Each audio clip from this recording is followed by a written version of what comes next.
Looks like we're live. They said you're live. What's going on, everybody? Hope everybody's having a good weekend. Give everybody a chance to trickle in here while we share the love, share the page. Just give me a minute. You know the drill.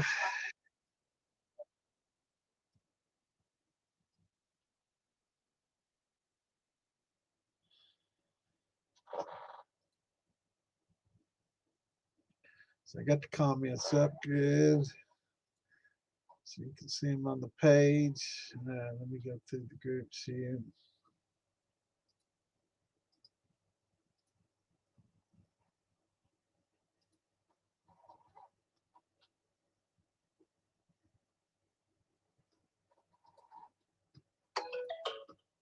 There's that notification. Man, YouTube's pretty good about those. They never do pop up for Facebook. I don't know why. So if y'all want to get notifications, join the militia and Fieldbillies group, both of those on YouTube, and you'll get them pretty quickly. I think that one was from Fieldbillies, but they both should send you a notification pretty quickly. Sometimes they do, sometimes they don't. You gotta watch them. But if you want like that notification as a reminder, because if you like me, you forget every fucking thing you've ever learned or know, and yeah, it gets to be frustrating as hell. Not feeling real good today. I had a stomach ache all afternoon, so I don't know. A lot of people in my family have trouble with glutens, so maybe that's some. I've got IBS, but this feels different.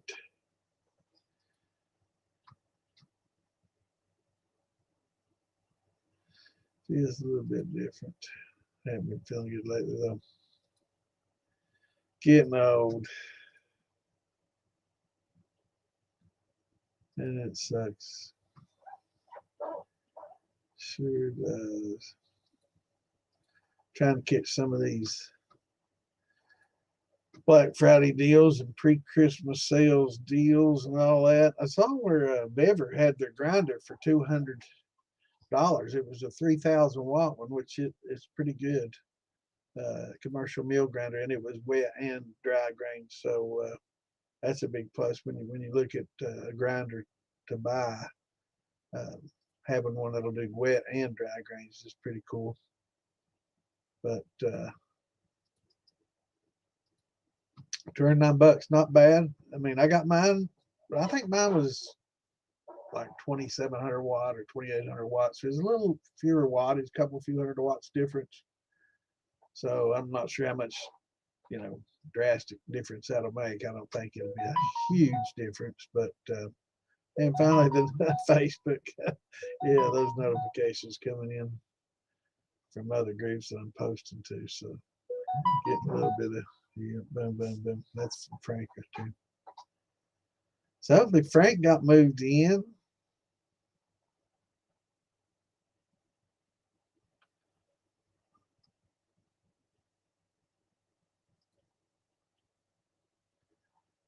Let's see if we're in here.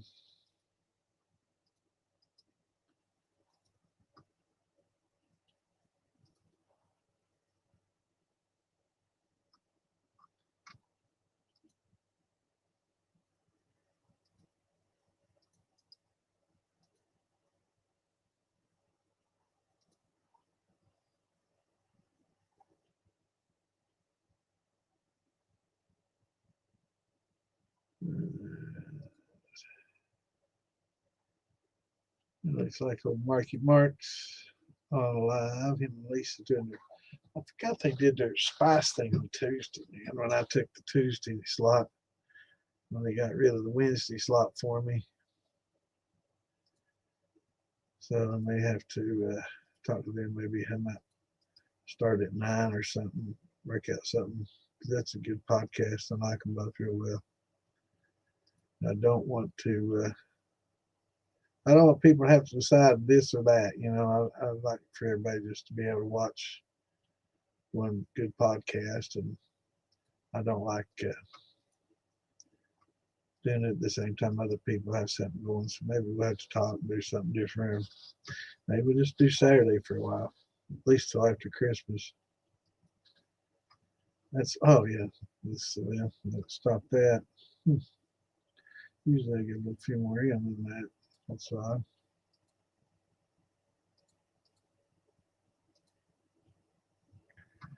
But I did want to look at the calendar here real quick. Yeah, let's see. Next Tuesday will be the 16th, and then the 20th we're going to talk about wine. And then the next Tuesday, the 23rd, we may not do that, and may wait and do the Saturday because it's like 2 days before Christmas. And it's, I don't want to. It's time for family, and I may be traveling a little bit to do the Santa thing, so I'm not sure what's going on that week yet. So I'm gonna have to leave the 23rd. It'll be kind of tentative. Um, after that, well, let's see. When's New Year's? Okay, New Year's Eve will be Wednesday. Okay, cool.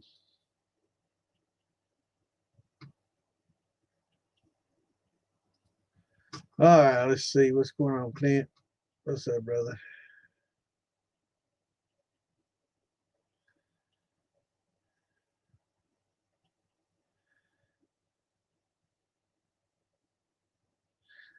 Super busy at work tonight.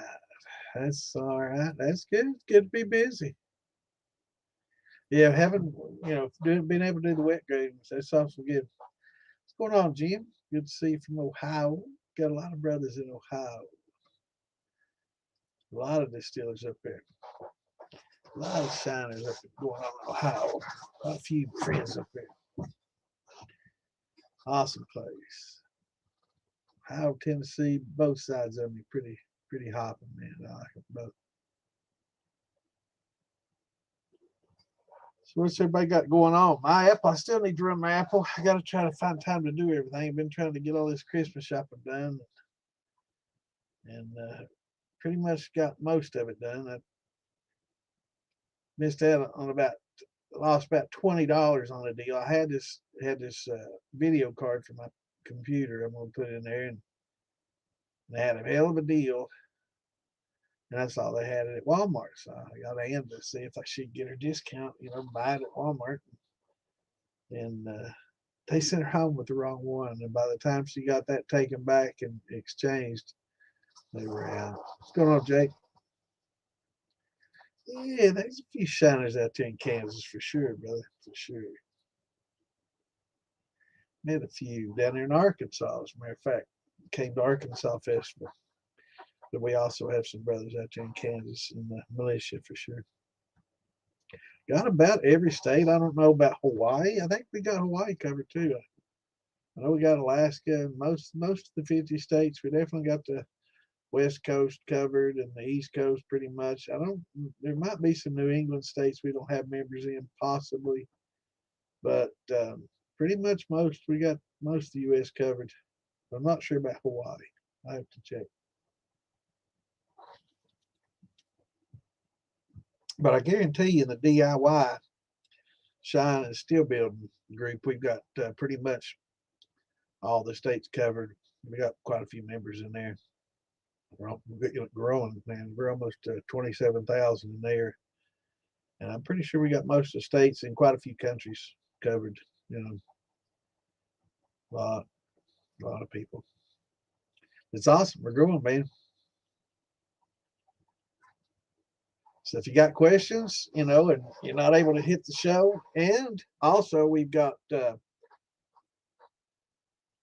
ability to do nicknames. So if you want to be, inconspicuous and kind of discreet and not be known, you can use nicknames in there. And it's a new feature that Facebook added. We added it to the page so people can be somewhat more anonymous. I mean, admins know, but other than the admins, other members won't know who you are. So you can kind of do an alias kind of thing, and that's cool. That way you can get in there and ask you questions and not have to worry about it. Because I know a lot of people, we get a lot of people watching the show that lurk, and they don't really want to chime in. Sometimes they will, if you tweak them with a question that they have. or something, or if they wanted clarification on something. But a lot of times they'll just listen, and that's awesome. I did that for a long time too, just kind of listen in and see what everybody was talking about, and kind of learn just from the conversations, because a lot of people have the same questions. It's pretty much, that's why it bothers me. A lot of these groups, people that were in the groups and now have learned quite a bit, right? And so they're learning, and they're got quite a bit of knowledge, from asking the same questions. And somebody come in there and ask a beginner question. They go, that's the stupidest question I ever heard. It's the same question you asked just a few years ago, asshole. Answer or shut up. It's like, man, they just gotta browbeat everybody down and flex on them. I got that knowledge, my forte, and all this. And it's like, I don't like that. I hate that, man, when it happens.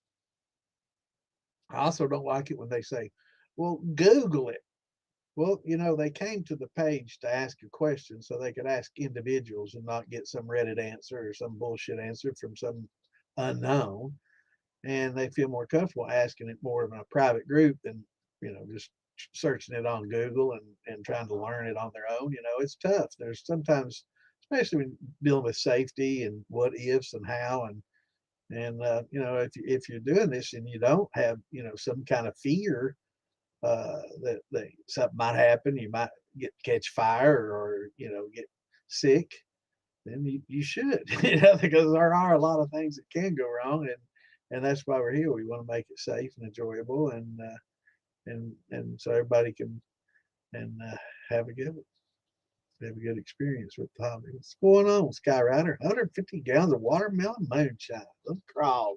Little watermelon crawl going on. How did it turn out, man? My wine, my watermelon wine was not good. It wasn't. I've never done watermelon before, and they had this competition this year with watermelon. So yeah, sure. And I tried 3 different kinds of watermelon. I was kind of doing a little experiment to see, the difference in the I guess the round ones that are the green variegated, and then the long full size ones, seedless, the small ones were, and then the seeded ones, the big long variegated ones, and then the small round ones that were real dark green and seedless. And the real dark green ones made probably definitely the best wine out of all of them. And when I say best, I shouldn't use that adjective for that. It was not as bad as the other ones. That's what I should say. And I really wasn't that pleased with it. I don't know if it was temperatures, because it was during the heat of the summer, so maybe the temps got up a little bit too much, and created some off flavors, right? We talk about that. So I mean, it happens to everybody, right? You can't. There's sometimes things you get beyond your control. I have chillers that I can cool it off when I'm doing a fermentation and it's warm.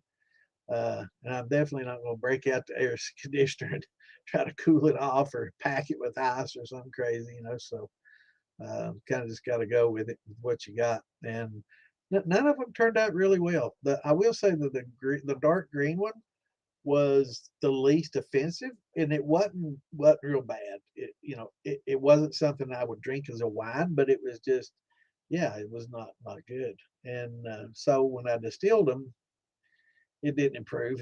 They didn't get any better, and I was real disappointed in it. But I took it anyway and turned it in. I'm not going to back out of a competition and everything just because I didn't have the result I wanted. And the entry fee went for a charity, so I wanted to go ahead and enter and pay the money, the $20 to the charity, and make sure that went to a good cause. And I wasn't going to be a bitch and say, no, I didn't do good, I'm not going to enter. Hell, I chased a lot of jars there, and a lot of them taste just as bad as mine did, but not something that I would really want to do again. It's just didn't turn out quite well. Maybe in a cooler, maybe if I do it in the basement or something, it would be a little better. But yeah, it didn't turn out well. Yeah, we do. Yeah, you got to remember, we all started sometime, and got to learn sometime.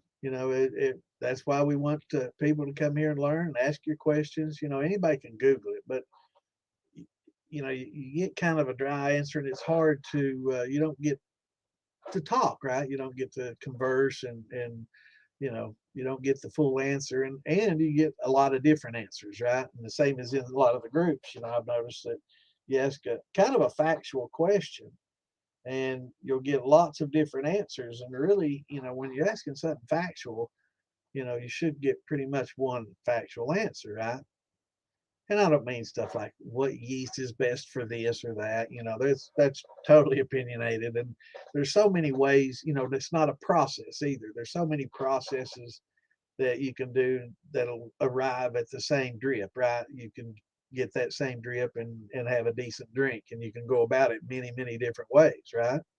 Like steeping versus cooking, like using red angel or yellow label angel yeast versus, gelatinizing and using, amylase. There's lots of different methodologies, different yeast, different things you can do that'll arrive at the same, 12, 10, 12, 14% mash that you'll distill, and each have a similar result based on a lot of different factors. So, there's no facts when it comes to things like that, but there's certain scientific facts.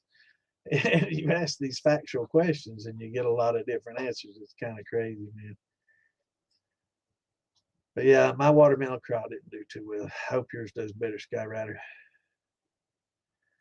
Was it real flavorful and sweet? Mine let mine go a little too dry. It got to where it's bitter and dry, Uh, but it didn't improve when I distilled it either. I mean, it's not the worst, but it's probably the worst I've made, and quite other than not scorching, it's probably the worst I've ever made that I didn't scorch. Just wasn't really a big fan of it. I may uh, try to do it inside in the basement and a little cooler temperatures, and maybe try different yeast and see if that improves things a little bit. But it'll be on a small scale. I had quite a few. I thought it was going to be something great, and I bought a bunch of watermelons. I had like 20 some watermelons, and they wasn't cheap. So yeah,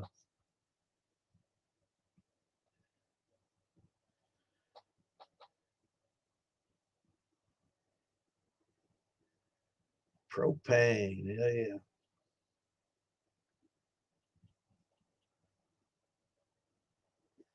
Now when he says he's running 150, I didn't think he was talking about all at once. Now it might be a couple of runs or hell all at once. That's a damn good 150 gallon. Yeah, that's a biggie. That's a biggie. Miss Lisa, I guess y'all done with your podcast. I forgot. Y'all do every Tuesday. I couldn't remember. I thought it was Monday. So you did the herb thing, and they kicked me out of Wednesday to make room for Roger and them and Jeremy because they did theirs on Wednesdays and Saturdays. So I had to pick a Wednesday or Saturday. So I went ahead and took Tuesday and Saturday. But I was thinking you all did Mondays, and then I don't know. I definitely don't want to overlap with you all. Definitely ain't gonna post on Mark's page either until after y'all done. But I can't post right now anyway. I'm running out. Well, hey, I had to leave early. I had to leave early. I couldn't sit there and answer all the questions. That's well, what prize did I win? Did I get a free trip to Disney World or something?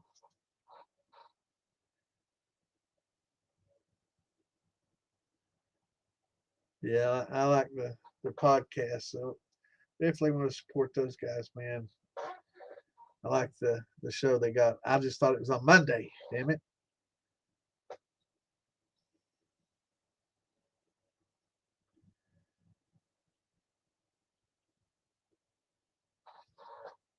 What's going on, JJ? What's up, brother? Yeah, it is always nice having Miss Lisa in it. She's pretty good. I don't care what to say about it.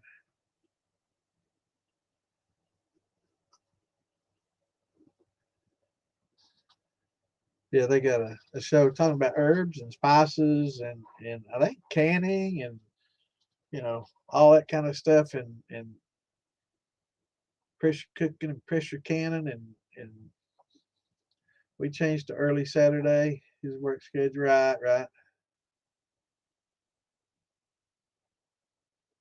Well, I wasn't sure. I saw y'all on Tuesday, and like, well, damn, was it Saturday? And then I don't know. I did know that Saturdays was in his schedule. Yeah, Mark has a really odd schedule. It's pretty much a flex schedule. What's going on, Roy? Doing all right, brother. I'll be honest with you. I had a migraine for like 4 days earlier this week in a row, and then the last couple of days I hadn't had migraines, but I haven't felt well. So hopefully we'll be feeling better this next week coming out of it. But yeah, Mark's schedule, it's a kind of a flex schedule. He'll work, 6 or 8 weeks or something like that, and have to work Saturdays, so he has to change up his podcast to other days, and we can't do Saturdays, and it moves around. It's tough. Yeah, I like watching this show.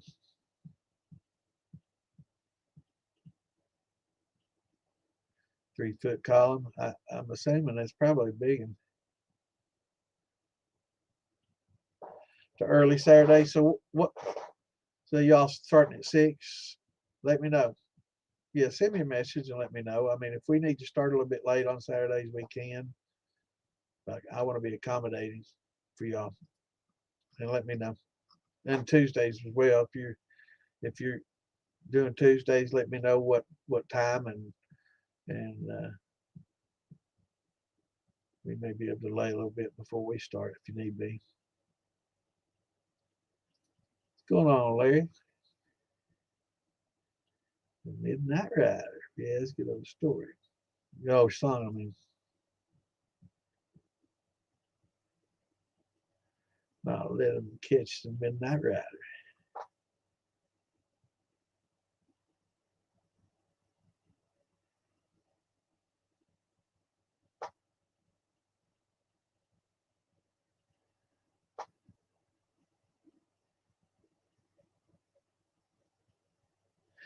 What's going on, Mr. Shadow? I'm sorry. I was trying to find out more about Sky Riders.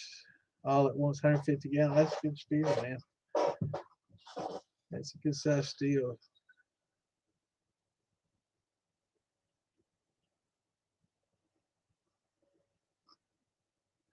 What's going on, Uncle Shine? Good to see you, brother. Tell me what I won. I heard I won a trip to Disneyland or World. That's what Lisa said. All expense paid, and I get to stay at your house.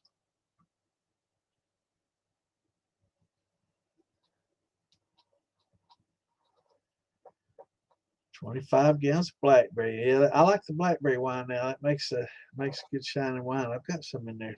Actually, I've got some 15 gallons ferment right now. Be a good wine.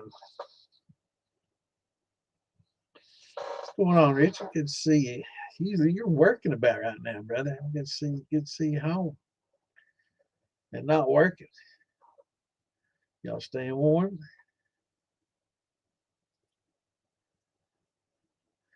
What's going on, Scott? What's up, brother? So yeah, I got some apple and blackberry going on right now. I've got to get that apple distilled, and got some tails to run too. I got quite a bit of tails to run. Matter of fact, I'm gonna try. I've got some. I got a couple of 15s and a 5-gallon barrel. I think I've got enough brandy to clean up and put. I might do a mixed brandy in a 15-gallon barrel. I don't know. I've got enough to do it,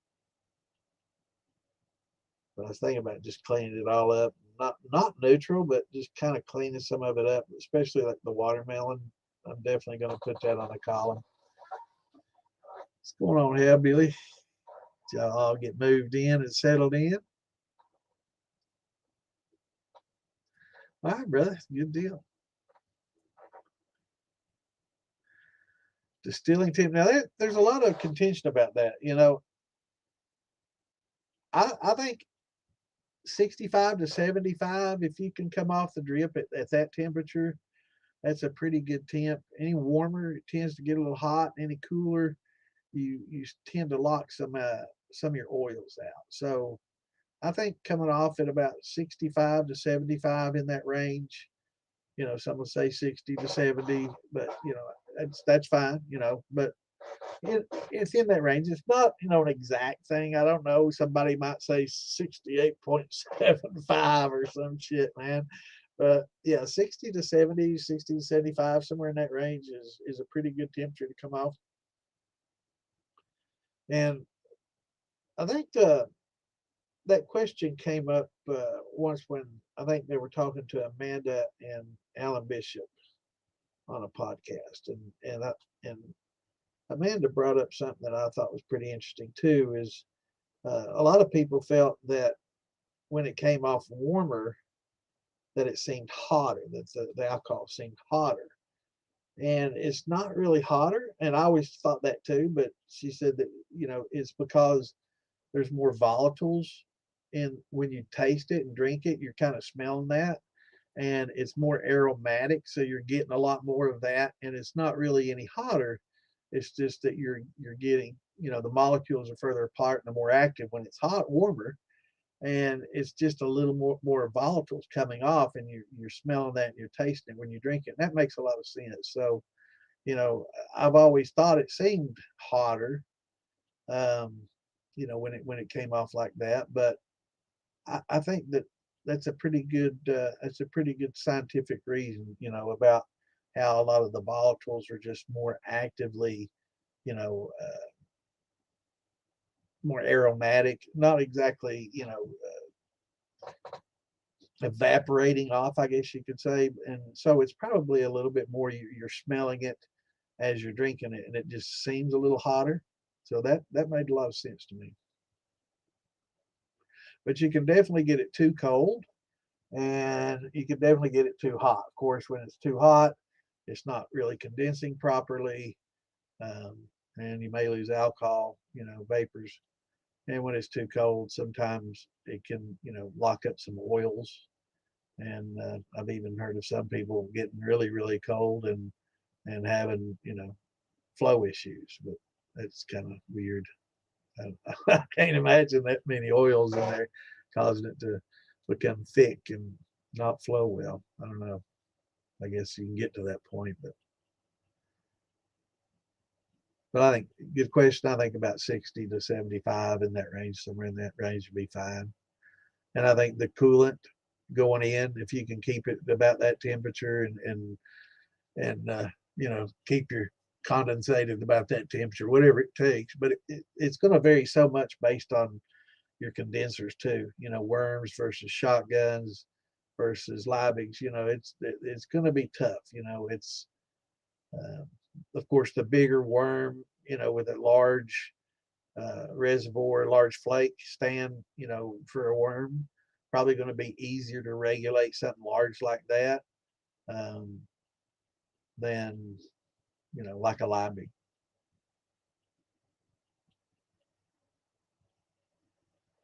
Awesome. Now, how many grains do y'all do, Skyrider? 67, 73. That's perfect.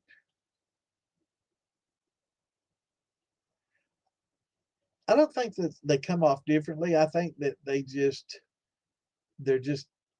they lock up and they don't mix as well. There's acids and oils that come off together, and I think at certain temperatures the molecules mingle better than when they're cold.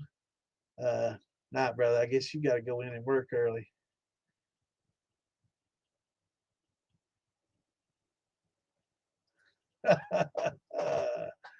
It's funny. But yeah, I think 63, 70, 67, 73 perfect if you can come off. But I think it's just the acids and the oils and the way the molecules are. And if it's really cold, I think um, they're not as active, and they don't combine and esterify as well maybe when it's colder, and they're a lot more prone especially if you have like uh, a alkaline water that you're proofing down with. They saponify easier at room temperature when they're like that. So you know, but you can always kind of heat it back up or put some high proof back on it and get rid of that. But that would be my guess without actually, you know, doing some research. 10 gallons of corn. Yeah, and it gets tougher too in the wintertime, man. As all those fermentations start slowing down.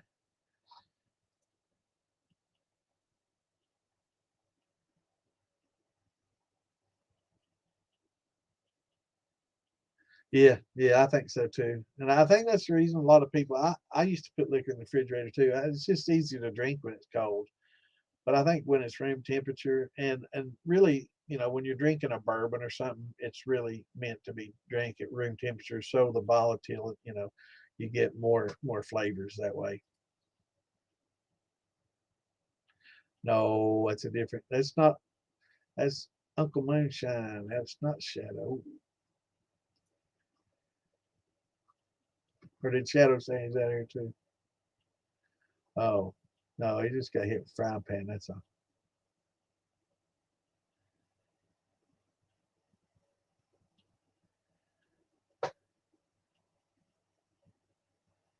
How can you maximize rectification on the Weber 18.5 without a reflux column or a condenser?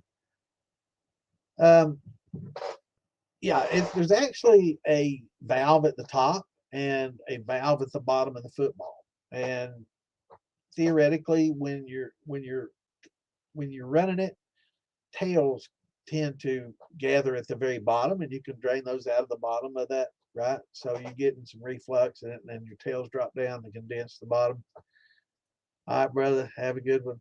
Thanks for dropping in, man. Let us know how that watermelon turns out, brother.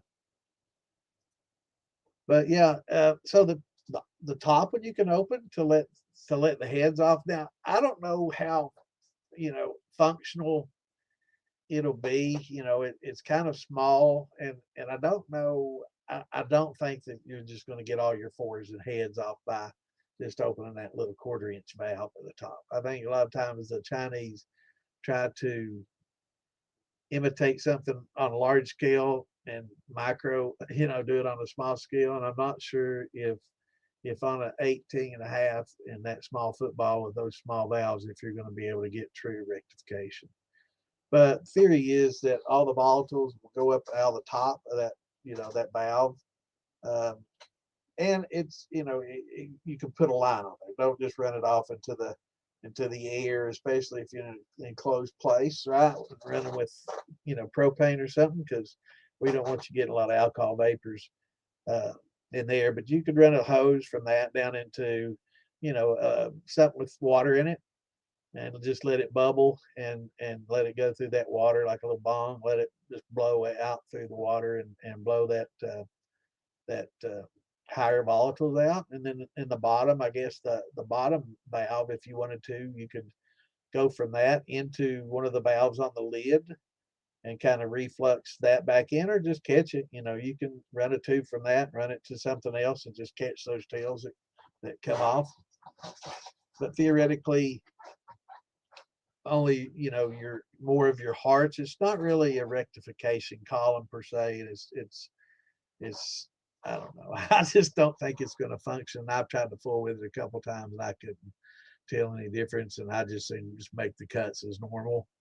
Um, I think it's more of a novelty at that small of a scale, but maybe if it had a little bit bigger valve or opening that you could get some more volatiles off there, but just that little teeny quarter-inch, I don't know if that's going to be sufficient or not to take off all those, to rectify all those higher volatiles.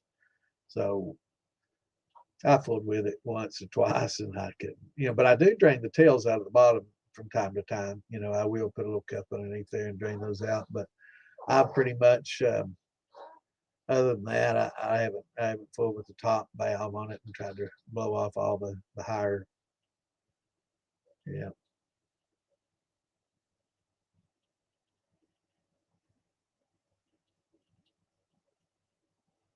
But theoretically, that's what they're for. But you know, I don't know. I don't think it's going to work on that small of a scale. But it'd be nice. But I don't. I use the football sometimes, but I've been using column more, not necessarily column, just straight up into a spool of the sight glass with my, you know, with my mesh, and then to my valves, right, where I can strip, and then I go one direction to strip everything, which is just basically a tube straight 2 inch straight in, straight out into a shotgun condenser, and then I've got a valve there, and then I've got a valve off the T over here where I can go over and into an infuser, so I can run, you know, just straight runs and stripping runs on one side, and dump it back in the still, and then run it to the other side to infuse, you know. So I kind of, but when I do just a straight brandy or something, I'm not fooling around and getting all fancy and stuff. I'll use that football head. It works well, packed full of copper. Copper mesh. It works just fine. But I do drain the tails out of the bottom though. So I don't want those kind of, you know, you could reflux those back into the steel if you wanted to and run them, you know, kind of clean them up and get a little bit more alcohol out of it. If you wanted to do that, kind of retort.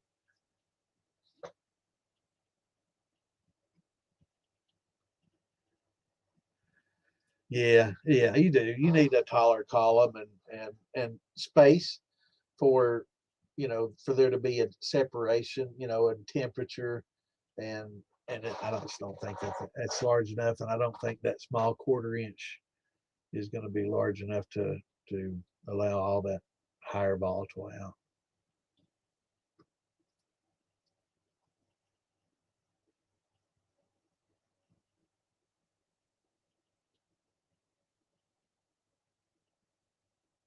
Right, and see what he's talking about is like you imagine. Well, you've seen we've shown the pictures. Let's see if I got one handy here. A lot of these columns, right? These big tall columns, and they'll have like it'll go up and they'll have a T come off here, and it'll go up on up about 5 or 10 feet, and have a T there, go on up 5 or 10 feet, and have a T there, you know, all the way up. It'll have multiple T's coming off, right, and multiple lines coming off the column. And what that does is it fractionally distills. So each, like your tails are going to be tend to be at the lower part of the column. Your hearts are going to tend to be in the middle part of the column, and your higher volatiles, your, you know, your fours and heads and ethyl acetates and acetones and all those are going to tend to be, you know, methanol and everything is going to be at the top. Your lower boiling point will be at the top, and your hearts will be in the middle, and the, you know, the highest boiling point, tails and oils, fusel oils and stuff will tend to be at the bottom. So that's kind of what they do in fractional distillation. And see if I can find some pictures here.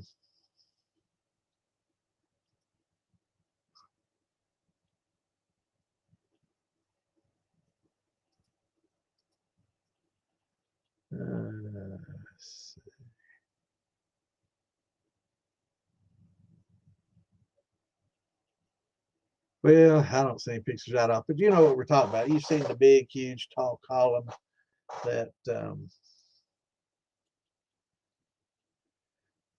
to see. I know I've got some somewhere. Have a big column. I've got to try to unify all these pictures and get them organized a little better. Yeah. But anyway, yeah, I can't find it right off the bat. But it's we were looking at it last week when we were talking about we had the three steels sitting side by side by side, and we were all looking at 3 different columns. Let me find one. I can't stand it. Let's see.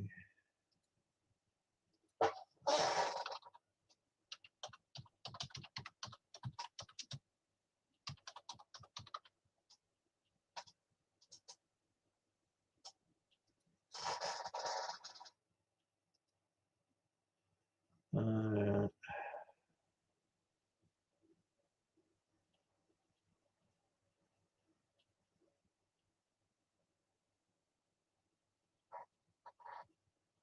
let's see what this is here. This might be a diagram that, oh shit, it's so tiny. It sucks. Come on, man.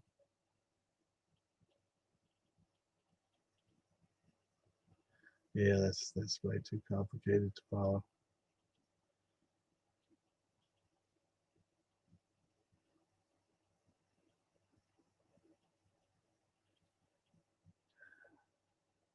So anyway, they're basically,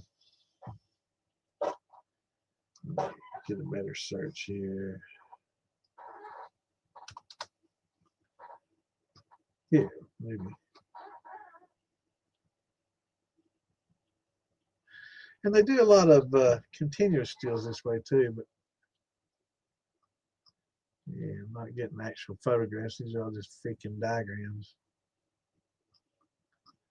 Let's see pictures, images.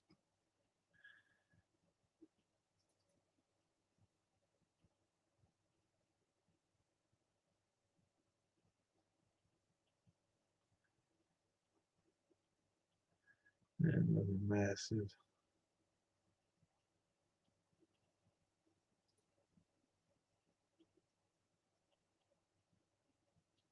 And there we go. Here we go. Here's some. We can all. Well, son of a gun. I click on that picture and it comes up with something that's not even anywhere near what I was looking at. Okay, let's see if I can capture that.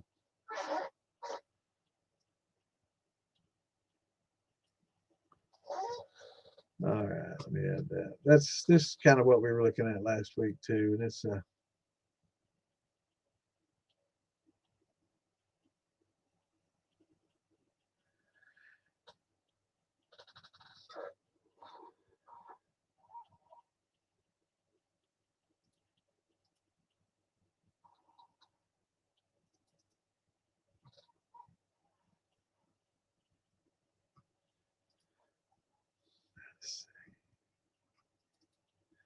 there's a big old column.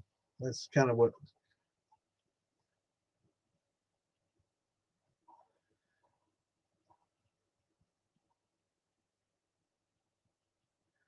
Now reflux is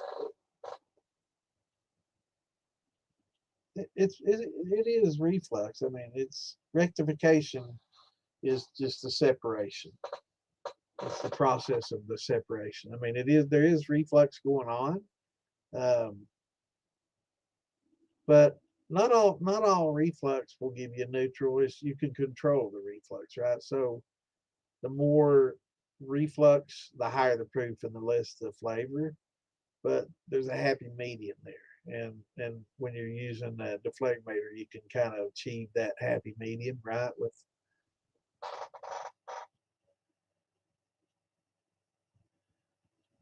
right, you don't need reflux, high volume reflux. No, and that's what we were saying there. You can use a deflegmator and kind of separate it that way and compress it that way and create your reflux, or you can use a column. And it doesn't have to be a big huge column. It can be one simple. Let's see here. I did have a picture of that, and it's similar to the one I just got. I've got to definitely organize pictures better.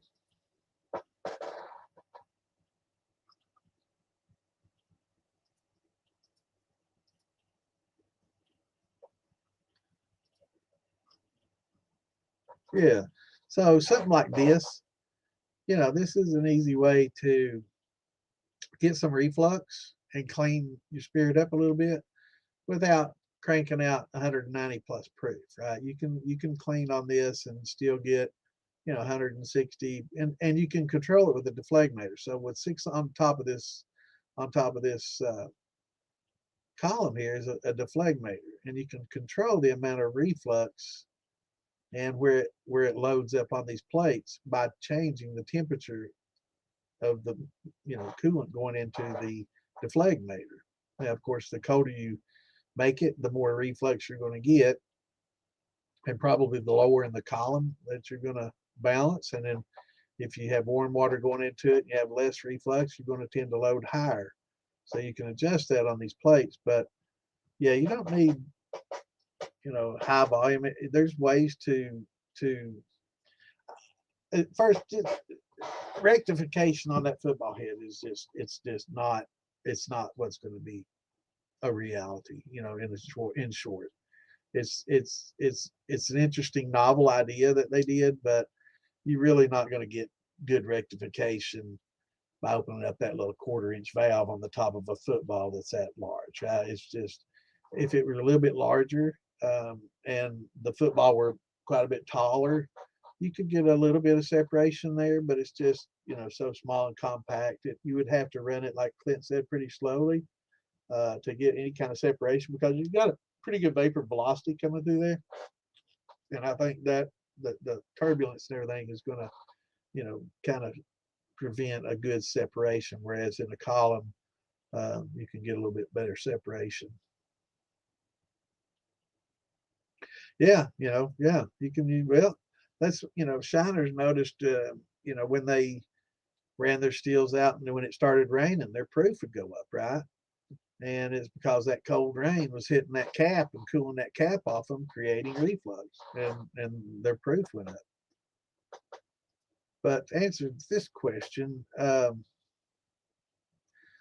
rectification is basically the separation. Now, there's some rectification methods that require reflux. It's part of the, you know, it's part of the process.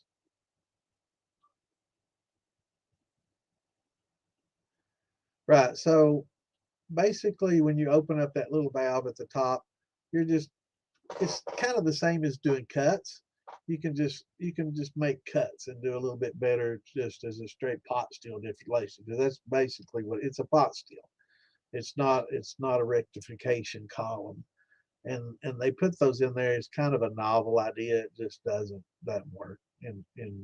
But I do like the valve at the bottom catching, because in the bottom of that football, it does catch some of the reflux and some of the, you know, lower volatiles, you know, the oily higher boiling point kind of condense the most, and the least, the lowest boiling point, or the higher volatiles that come off.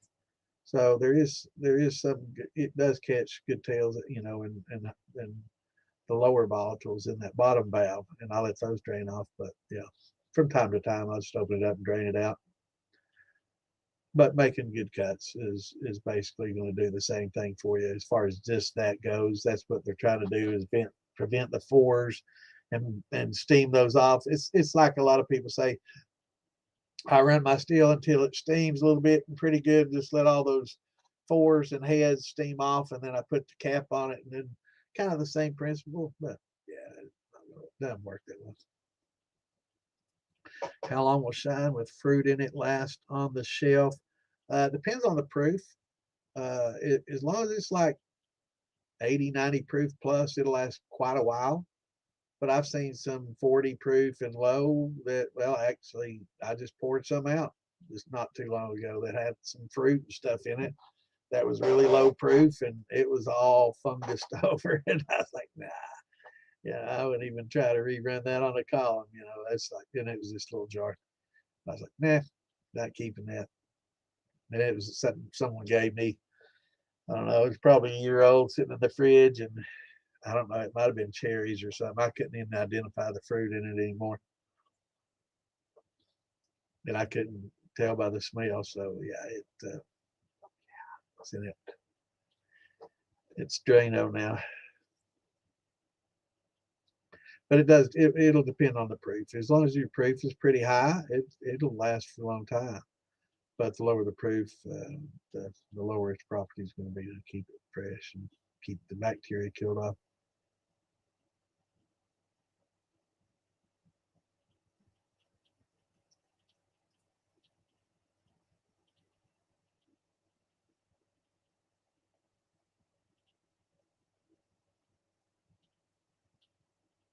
Yeah, yeah, that's what we're talking about. You know, rectification in like a taller column. You know, the heat rises.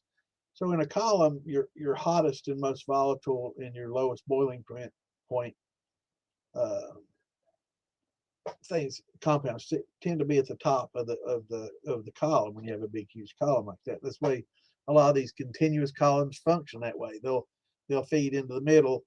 they'll drop down, and as they heat up, dropping down, hitting that hot vapor coming off the boiler in the bottom, and tails and water drop down and reflux down into the boiler and heat the steam. And as it comes up, it heats the mash that's dripping in, and it all separates in this big tall column. Hottest stuff in the top, kind of the medium temperature in the middle, and the cooler stuff at the bottom as it refluxes down, right?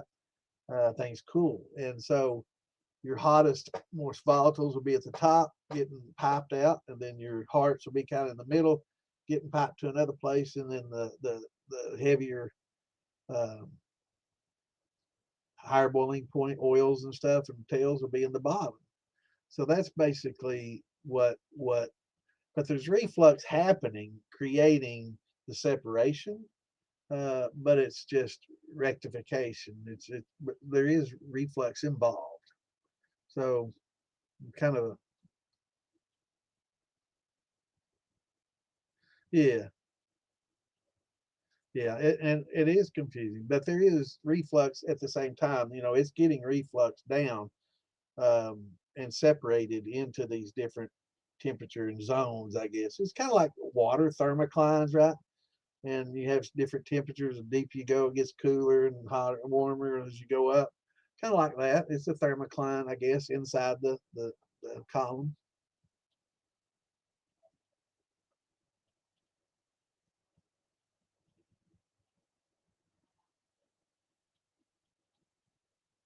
Right, and you need that height, and that little football and that little teeny valve, it's just not enough to separate shit. I did it at first to try it, and it's just,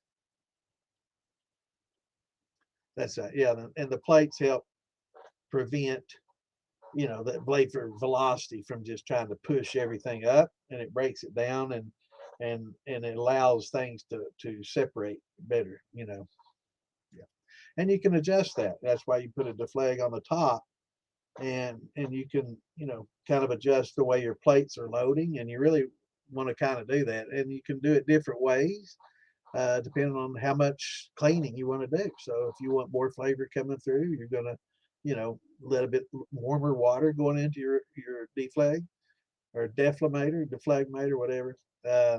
So you want a little bit warmer temperature going in there, and that'll keep things loaded more highly in your column, and you'll get lower proof coming off. And if you the cooler that water is, the more condensation you got coming down, the more separation of those volatiles, and it'll get quite a bit hotter. Your proof will go up considerably, and you'll just load the plates differently that way. And it really, there's no right or wrong. It's just what you want out of if you're trying to strip and get all the flavor off and make a vodka, then you definitely want to cool that down and increase the reflux, and decrease the amount of water that's going to be coming off, right? So, but at the same time, that's how you lose that flavor. You got less water coming off, and a lot of that water is what carries a lot of your flavors. It's a lot easier for a lot of these flavonoids and polyphenols and all that to bond to the water than it is the alcohol. So when you get that, less water in there, you're going to get less flavor as a result.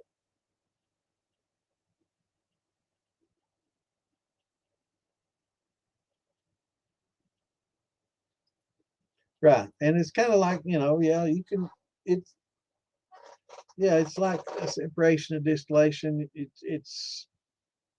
I don't know if you could consider each chamber like a little thumper, but kind of is,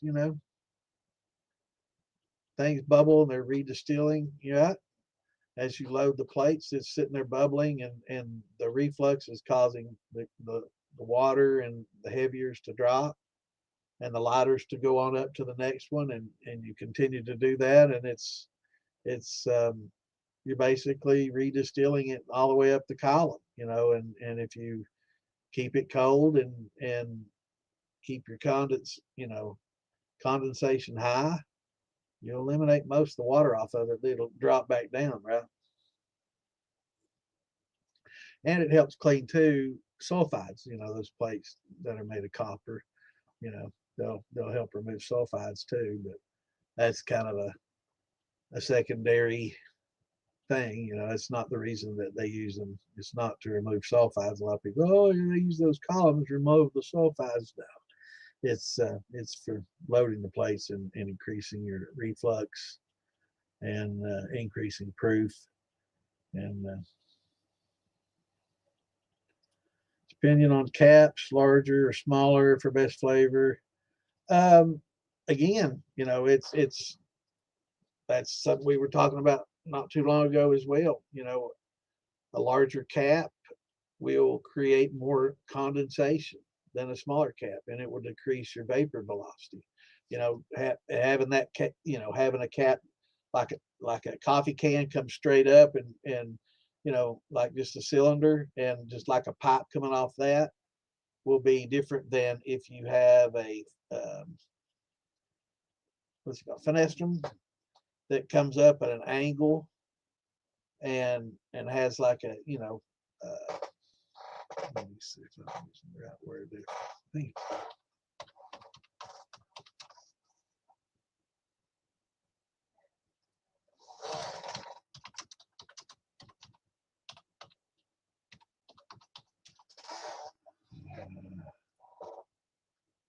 frustum.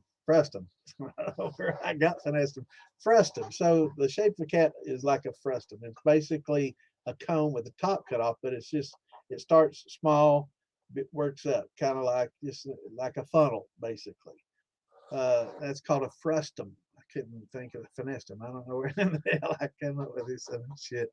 I used to be able to know all this stuff. That's a frustum.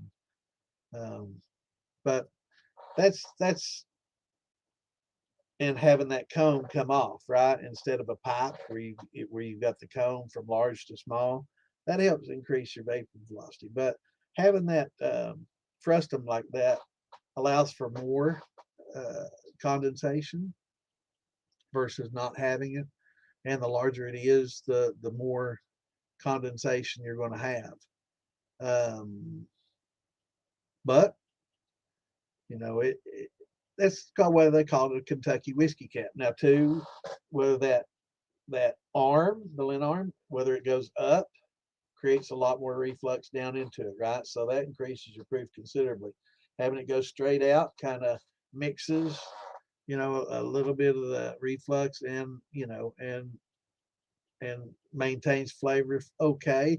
And then having it comes down, eliminates the reflux from the lint arm entirely and it increases flavor. So your Kentucky caps will be frustum with a cone that angles downward, and that minimizes the amount of reflux within the cap itself. But they normally had a pretty good size, oversized cap on those, and it allowed for a little bit of reflux, so it kept the proof up. So you gotta realize, a long time ago when china was being made, they didn't have the starting gravity that we have today. It was tough to get a 1080 without the enzymes and stuff that we have today. Using the malts as best they could, like a corn malt, would help it some. And if they didn't, they use sugar.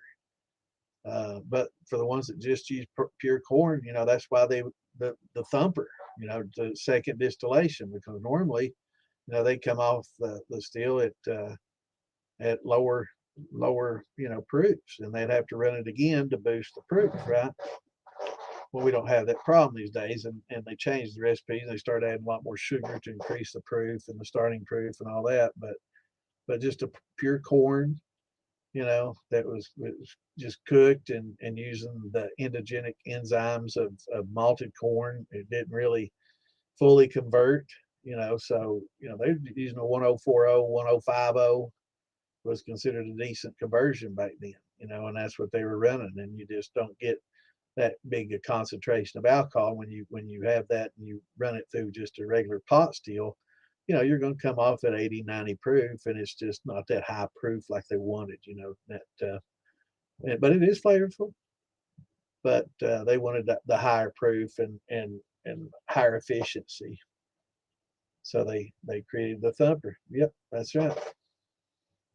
Yep, that's the reason.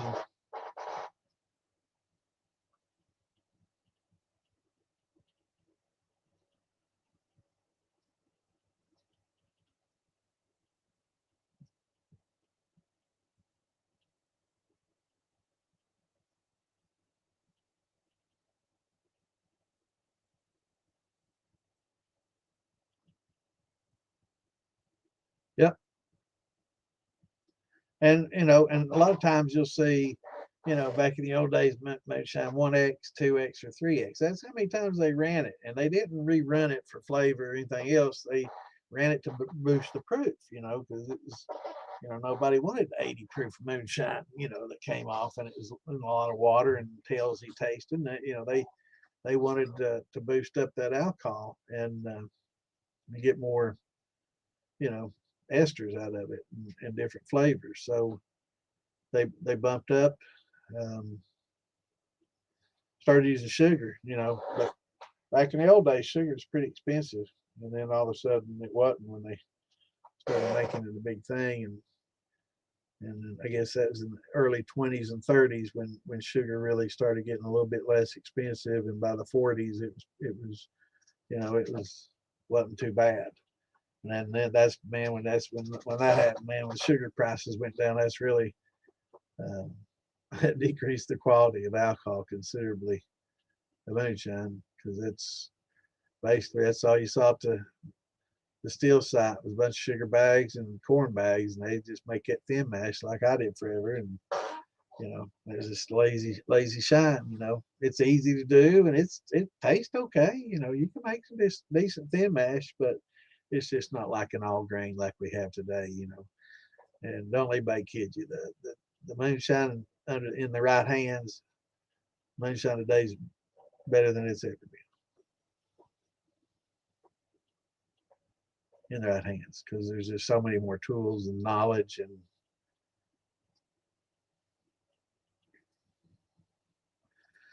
question here on the worm box volume flakes, what we call a flake stand, but yeah, worm box volume. Is there an average way to figure size needed based on mash volume in the pot, like Weigal? There is. I'm sure if you broke it down into kilocalories and there is, I'm sure, a formula for sure. But most people, as long as it's big enough or oversized, it's okay. It just becomes a problem when it's undersized. And a lot of these little bever pots that we deal with a lot of beginners having, especially with those little 3 pots, they're grossly undersized, terribly undersized. Which a lot of people, start talking about. Wait, what do we need? How much is too much? And it's definitely, when you're dealing with worms and flakes, it's better to have too much than too little. That's for sure. Too much doesn't create any inefficiencies. Actually, too much just makes it more efficient and less circulation that you're going to require, right? And some, I guess, you can get large enough to where you don't even have to hardly circulate at all. It's just so large that it can handle the volume if you have a smaller steel. But there is a formula: steel size versus how long you're going to run it versus the temperature of the water you got in and the volume of the actual flake, right? So there is, I'm sure there's a formula for that, and I could probably find it for you if you'd like. But it probably breaks it down into kilocalories and thermal units. But generally speaking, we talk about the size of the actual copper pipe. So like a 5/8, 3/4 or 5/8, you know, for a 40-gallon steel or less in maybe a 20-gallon flake, a 15 to 20-foot run would be plenty sufficient, overly sufficient. You could probably go on up to 60 gallons with one. So there is a size, that but it's best to oversize it. If you don't know, it's best to overdo it on the coil and the flake size. And the larger you get, it's just easier to run. It makes it a lot easier for you to run. You can regulate, like Richard was asking the question earlier, what's the best temperature of the distillate coming off? You know, we know that it's between 60 and 75, somewhere sweet spot in there. You know, varies. Everybody's got an opinion on that, but that is the Cinderella zone or the sweet spot. You know, between those. So the larger the flake stand that you have, the less fluctuations in temperature you're going to see, right? So it's easier to regulate, and when you got one that size, you know, it's a lot easier to keep a constant, and then you can make small adjustments as you need to. Whereas, like if you got a Liebig, you know, just the slightest change means all the difference in the world, because you know you're forcing water through a single tube that's a few foot long, and it's night and day. So the difference in the water going into those, if it changes, it's a drastic change. So yeah, it makes a huge difference. A damn good question. I will try to find that.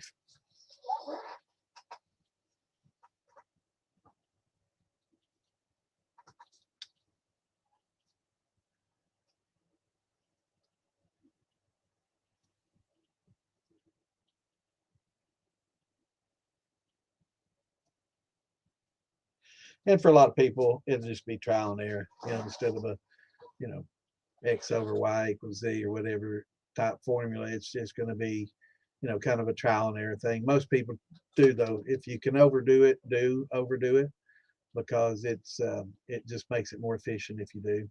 And it's definitely, but the little Bever 3 pots that we talk about and deal with, this is just, it's the worst. And it sits right on top of the pot too. That it's, you know, you need to get it away from that heat, right? So it's easy to regulate, keep cool, and they have them come and sit right on top of the pot, and it's just so inefficient. It's the worst design ever. That's right. Awesome. It is time for a shot. I have to chase it down with a little Baja Blast. Think a little 100 proof peach. That tastes a lot like peach. It's my peach. It doesn't taste a lot like peach. It's sweet. It's got a unique sweetness to it. I use the Olive Nation um, concentrates with it, and it just didn't carry through at all. But it has good sweetness to it. Good, unique sweetness, but it's just not. It's not peachy. Not peachy at all.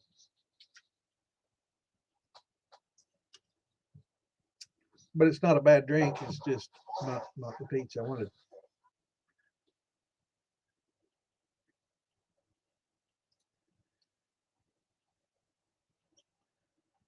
I would recommend anybody starting to not use a thumper at all. A thumper is kind of an intermediate to advanced distilling. Uh, I wouldn't recommend using it at all. I'd say just use a straight going into that. Now, if you wanted to have like a little infuser that you wanted to try to infuse some flavor with, you know, sure, I'd recommend, you know, trying.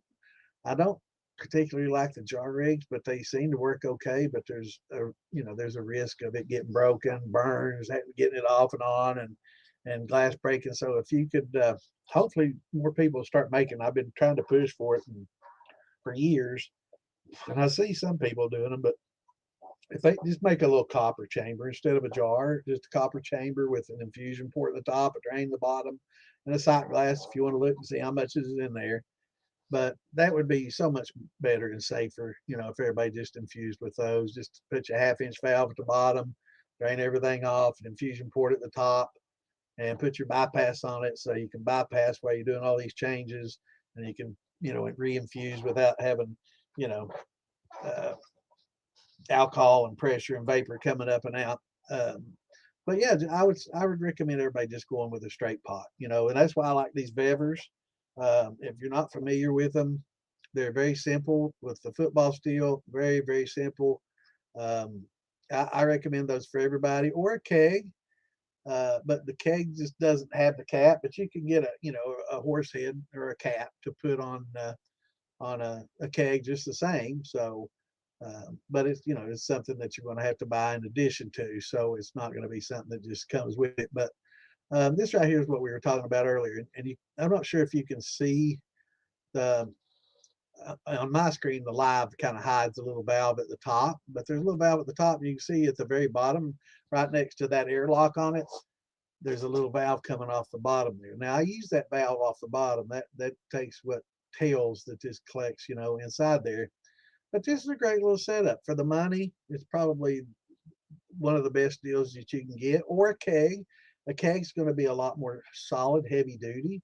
You're going to be able to run a little bit of column off a keg because of its rigidity. This lid's kind of flimsy. It's kind of a lightweight stainless. It's a nice pot, and you can see that little ring about 6 inches, 4 inches off the bottom. There's a false bottom in that, so you could actually, theoretically, which I'm going to try. I haven't yet, but I want to. Sparge off some grains and get all the fine stuff off, and put some grains in there, maybe some like a little cracked corn or something in there to distill on the grain, and see what kind of flavors I can pull using that. But this is a decent cap coming off here. This is, if you could put this on a keg as well, or a cap, it's a decent cap. It's not the frustum, coming up at an angle, or the coffee can coming up, but it's similar. And you can take this little canister condenser off, which is okay. It's not bad. I like it better than probably a Liebig, but not as well as a shotgun, and definitely not as well as a good sized worm. But yeah, having one of these to start with is, if yeah, I would highly recommend these. They make a great starter still, and it's good for intermediates as well. And you can take off this little canister filter here and come out with a spool. It's all ferrules and tri-clamps, so you can come off there and go into a thumper. If you wanted to add thumpers to this, Philby and them make thumpers and all kinds. They make jar rigs, come off this cap, go straight into jar rigs. Probably put you together a copper rig, proper copper one too, if you ask them. And they specialize in a lot of this, because they know that there's millions of these sold, and there's a good reason why. And it's the reason I recommend it. I think Alan Bishop has talked about it. He kind of had questions. A lot of people, there was a lot of hype about the Devers. I think they got a bad rep because of the shitty 3 pots that they turned out that required, immediate work to resize the worm, and because of the gaskets are fragile and easy to over tighten and break. But once you got all that done, they were perfectly fine little boilers, and made stainless pots, all you need, right? So I think these are pretty good. Probably what I definitely recommend for a beginner, this or a keg. And if you get a keg, you can get a football to put on it, or a horse head, and get you a proper whiskey cap, and you can run it just straight, pot still mode. And that's definitely how I'd recommend beginners run it. Now, if you want to increase your proof, I mean, it should come off this right here. If you get a decent mash, and it's anywhere from 10 to 14%, you're going to come off at about 140 proof, which is perfectly fine. That's all you really need. You get good flavor. You get enough proof to go into a barrel. So, and definitely something you want to proof down to drink straight. Or so, yeah, you can straight off this, you can get some pretty decent product, and you'll be surprised. And there's a lot of features on this. You can ferment in this. That's why they put this little airlock on there. So, you could put a cap off the top where the football is, and just there's just a cap there that you can shut that off, and you can use your little airlock, and you can ferment in this. And when you get done, you can rack it off into a bucket, clean it out, set it up there, pour your clears in there, and distill it. So you can do everything in one pot. You can also boil your water in this to steep your corn. So it's pretty good little setup in it, and it out of the box you can use it without any kind of modifications or anything like that. You can use it, and that's awesome for that reason. For somebody that doesn't want to like take a keg and take out the spear and then get maybe a port welded in the bottom for a drain, or larger port for the top, which I used a keg steel for a long time. And my biggest qualm with the keg steels was trying to keep them clean. I didn't have pressure washer, and I've said it a million times, but I repeat it so everybody understands that it was harder to clean. So, every once in a while I'd take it to the car wash and spray it out, with just regular water. I didn't use any soaps or anything on it, but I didn't have a pressure washer. But now they've got these little heads that spiral. I guess they spit out the sides, so you can. I'm hearing that they use it in plumbing a lot to help clean out lines and stuff. But you could, stick one in there and they have it clean the sides in and out a few times with that would be awesome, right? And cleaning out that keg. So, kegs and these stills right here, definitely for beginners, 100%. Now, I will say a keg, you can't put on a stovetop. Um, right? This you can put on a stovetop, a gas stove, you can put it on propane, you can put it on turkey burners. Uh, but if you do use an electric stove, make sure that you don't have one that cycles on and off, hot and cold, and regulates. If you got one that, like I've got, an old Frigidaire, like 15, 17 years old, I turn that sucker to 8 or 9, it stays on the whole time. It just gives you full blown power, doesn't thermostatically control shit. It's awesome. But some of the newer ones kind of kick on and off, so that's not good. You don't want one that does that. If it does, then probably best off using gas or going with an element, which is where I'm going to go next. I've got some kegs and I'm going to weld in a 2-inch ferrule on the side, and I bought an element, and I'm going to put together a SCR module for it, and getting the parts all together. So that's going to be beginning of the year kind of project. I think there's going to be some of my stocking stuffers or something. I put it on my wish list. I better get them. No, she heard that. I put them on my list. But I already got I ordered my element.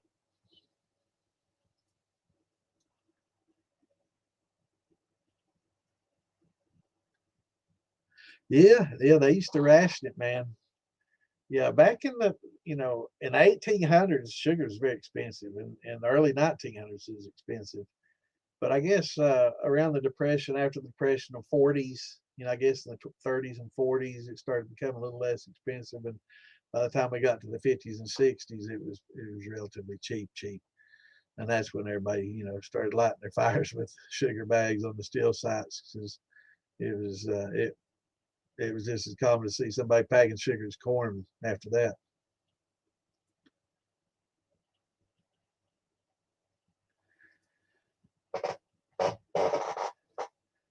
Yeah, I think running a single pot, it's simplified, but really you don't need that extra distillation. I think a lot of people lose a lot of flavor in thumpers, and you really don't need a distillate coming off any more than what comes off this football. And I need to move that so y'all can see the chat. But um, I get 130 to 40 proof consistently off mine, and that's really all you need. You can't beat that.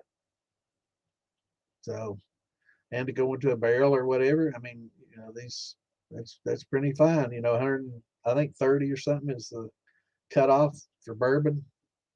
What is it, Clint? Is it 130 proof or something like that for bourbon? Can't go in the barrel any higher than that.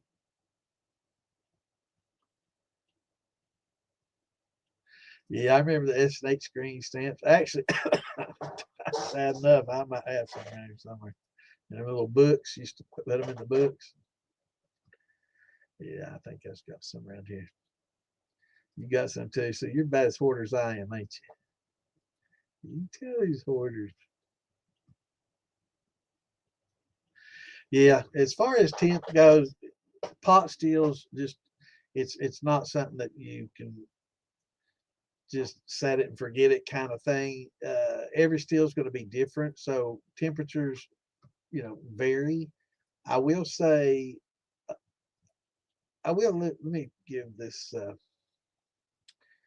chart here, and it kind of helps.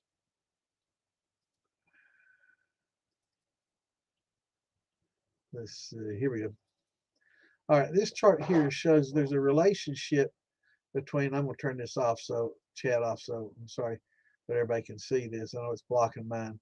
So if you look at the bottom axis, this is the concentration of alcohol. So this is not proof. This is ABV, which is right. So something that is 100 ABV or is 200 proof, right?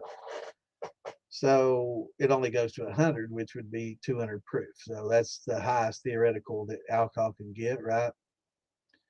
And then on the left side, this is temperatures in Fahrenheit, okay?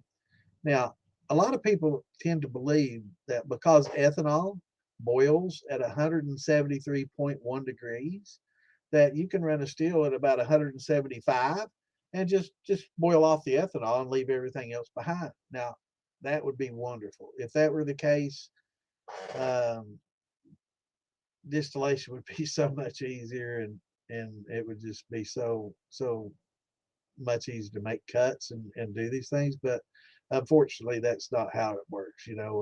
If it did right at 150 degrees, man, you could be just cooking off all your heads, right? All your heads just methanol and everything be gone, right?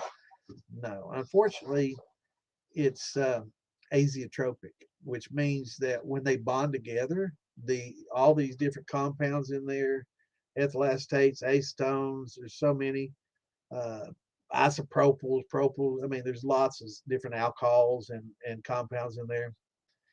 And those combined along with water, which is also azeotropic, changes because it's azeotrope. When you mix them together, it changes the boiling point based on the percentages of what's in there, right? So the more ethanol that's in there, then yeah, you get closer to until you get to pure ethanol.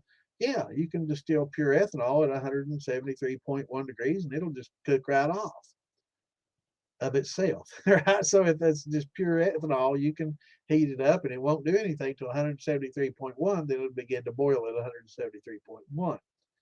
But as we add water to it, the boiling point changes. And that's what this graph shows. The more water it's got, the higher the boiling point, all the way up to 211 that get to the boiling point of water, right? And that's theoretical high. So, and that's when you have zero alcohol and pure water, then it'll be at the other end of the scale. So when somebody says, yeah, I distilled all that off and I turned my still up to 178 degrees and I cooked it all off, well, you would have to have 120 proof mash to do that. I don't know anybody that has mash. It'd be dangerous to actually run it at that temperature in a typical pot still. So that would, no.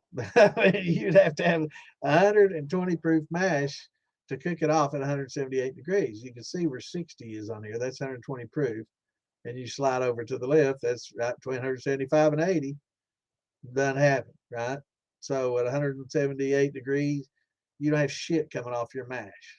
All these people saying they do that. No, they don't even have smoke underwater at that point, which is kind of a condensation thing of between just because it's hot and there's moisture in the air. That has nothing to do with cooking anything off the steel. Now, people say, "Oh, I see something coming off." That's because at the very bottom of the steel, where the gas is hitting it, it's hot down there, right? It's probably 190 some degrees down there. So you're going to get some distillation coming off that very bottom where that gas is hitting the bottom of the pot because it's that hot.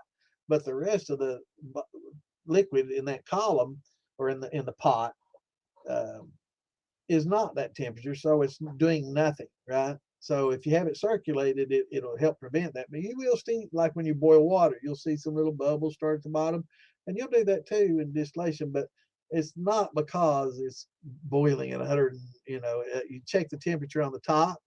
That's going to be a far different temperature than what's right next to that flame and what's next to that steel in the bottom of your pot, right? So there is some temperature differences major. But yeah, so most of your mash is in between 10 and 20% ABV down here, right? So look in between 10, 20. And most of it's going to be right around 10 and a little over 10. So you slide up the column about 195 degrees, right? So at a 12 is about right at 195. So the temperature of the mash itself is going to have to reach that point before you're really going to see what, any kind of distillation coming off and things coming off. This is just a guide though. That doesn't mean that you run it at at a certain temperature.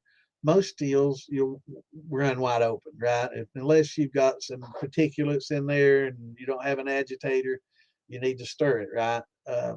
But most people run it wide open until they start getting a drip, and then they start cutting it back a little bit to regulate the drip coming off. Now, different size pots will have different size drips. When I say drip, sometimes it's a stream. Most often it's a stream, unless you have a 5 or 10 gallon pot, in which case it's probably going to be a fast drip. But once you get to 20, 30 gallons, you have a real fine stream. Once you get to 100 gallons, it's going to be, maybe, well, not quite the size of a pin, but it's going to be, it's going to be a pretty decent little drizzle coming off there, right?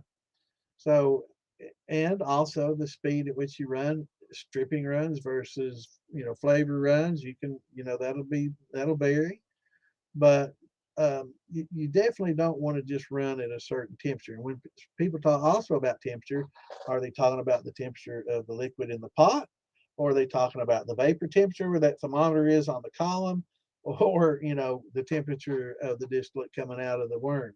There's three distinct differences in temperatures. The pot temperature is going to be hottest. You're going to have a little cooler temperature in the column, or in your distillation path, right? Because it's starting to condense, it's already cooling off as it gets to that. So your highest temperature is going to be in the liquid in the pot. Then you're going to be a little cooler temperature here and much cooler temperature coming off the drip. So those are the three temperatures. If you want to monitor temperatures, you also need to monitor the temperature of the coolant going into your flake, or, especially the smaller it is, the more important it becomes. The larger it is, the easier it is to regulate, like we were talking earlier.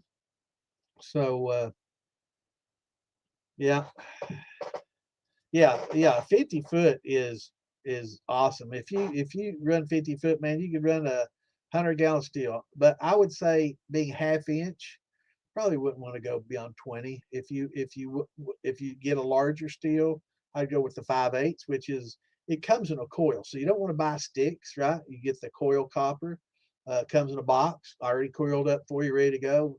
5/8 is a good one to get. It's generally about the same price as half, and a little bit bigger. You got that 1/8 inch more to work with, and 20 foot of that is plenty for a 50-gallon still or smaller, easy. And in a 20-gallon uh, flake or barrel, what we use these days, plastic barrels, that'd be fine.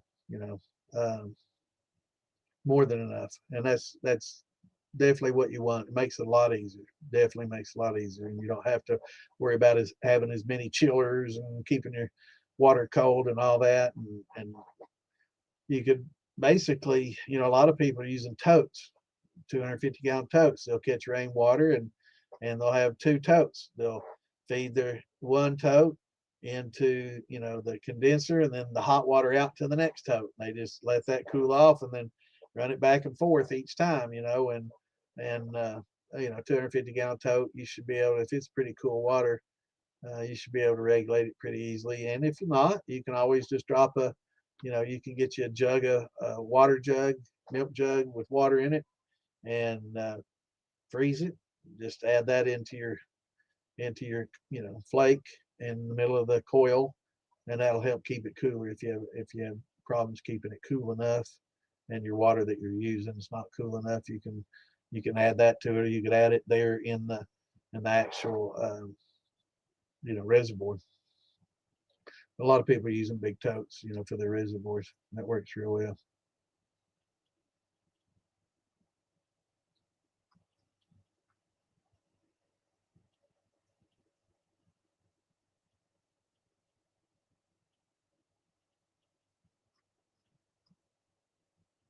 I have good questions tonight, man. I'm digging it.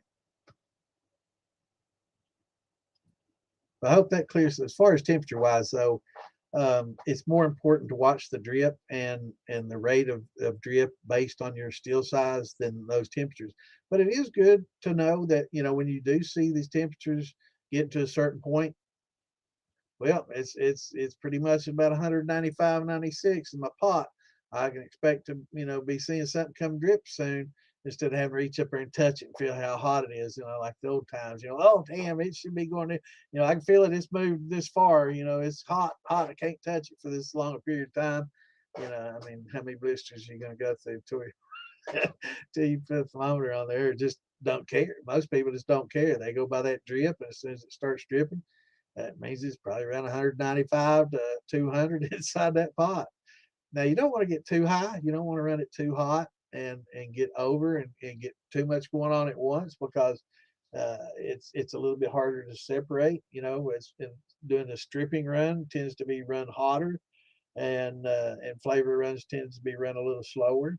So that's something that you can adjust to and by the drip.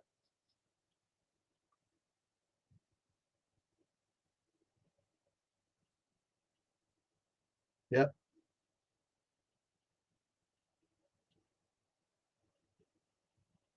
But yeah, that half inch that'll do. That'll do a pretty good size steel. Most all hobby steels can be done on half, no problem at all. So, you know, a 50-foot coil would be more than enough. You could easily get two, coils out of that for 50-gallon steels or less.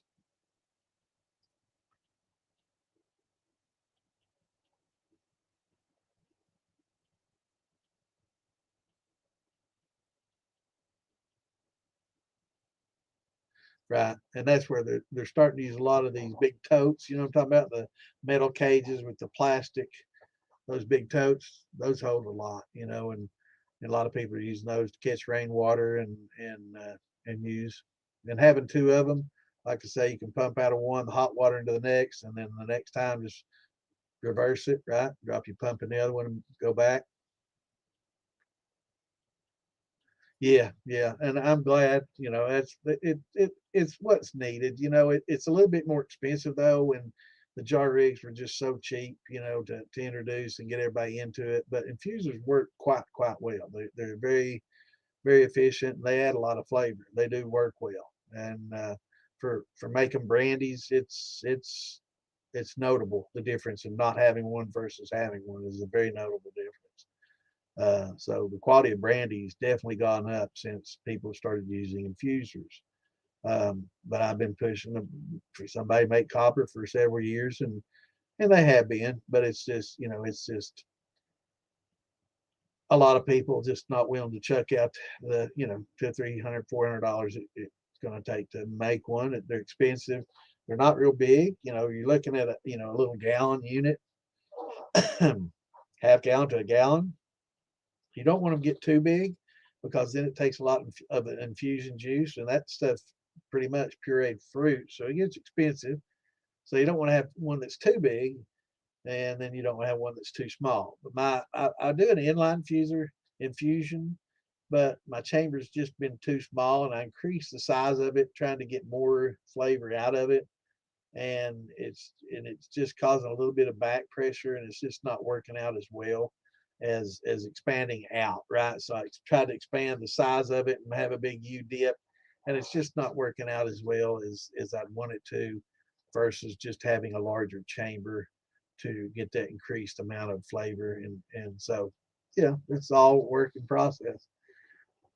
And you can't be ashamed to admit when you're wrong. Many scientists have made mistakes until they get that eureka moment, and then they hit on something big, kind of like I did with my bypasses a long time ago. But yeah, the having the copper infusion chambers is definitely going to be a game changer. It's just not dangerous. It's dangerous, right? You're not getting the grill gloves on and undoing it and having vapors shooting out while you're trying to get another jar on there. And, if you don't have the bypass on it, which is an essential thing, really, to make it safe. Um, so it definitely changed a lot, and for the better, for sure.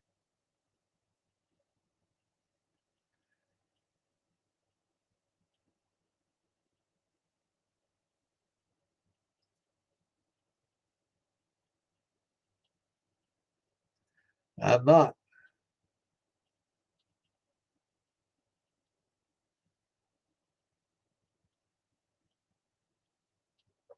Yeah, I have to look and see it.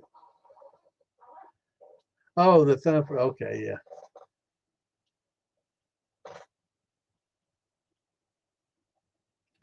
Yeah, that's fine. You know, that shape's fine. But for an infuser, I just round, just like a coffee can, right?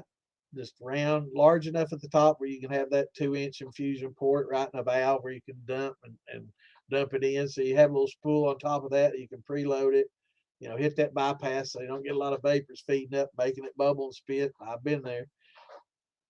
And being able to dump it, and then a, you know, 1/2 inch, 3/4 inch drain the bottom so you can dump it all out, you know. And I'm thinking about having a retort, having, you know, when you dump out that infusion from the bottom, have it go into the still. That way you're sending a lot of that flavor into the distillate that's getting turmoiled and boiled. And so you add that, it's just going to add flavor to your back set that's in there boiling, right? So just instead of having to try to funnel it in like I do, so just trying to retort from your bottom of that right in there. Now you don't want to get something that's going to drop to the bottom thick, that's going to drop to the bottom heavy and burn or scorch. But you know, while it's boiling, it should be keeping things stirred up pretty well in there. So just take those infusion juices, dump them right out from that copper chamber, right back into the boiling pot, retort it, shut your valve, open it up, your infuser, boom, drop your new infusion juice. Because really the way those work is you have to re-infuse like every quart or two, depending on the size of your infuser, and 2 or 3, you know, next to each other seems to work a lot better too. That way you can kind of concentrate them. So definitely, it's awesome.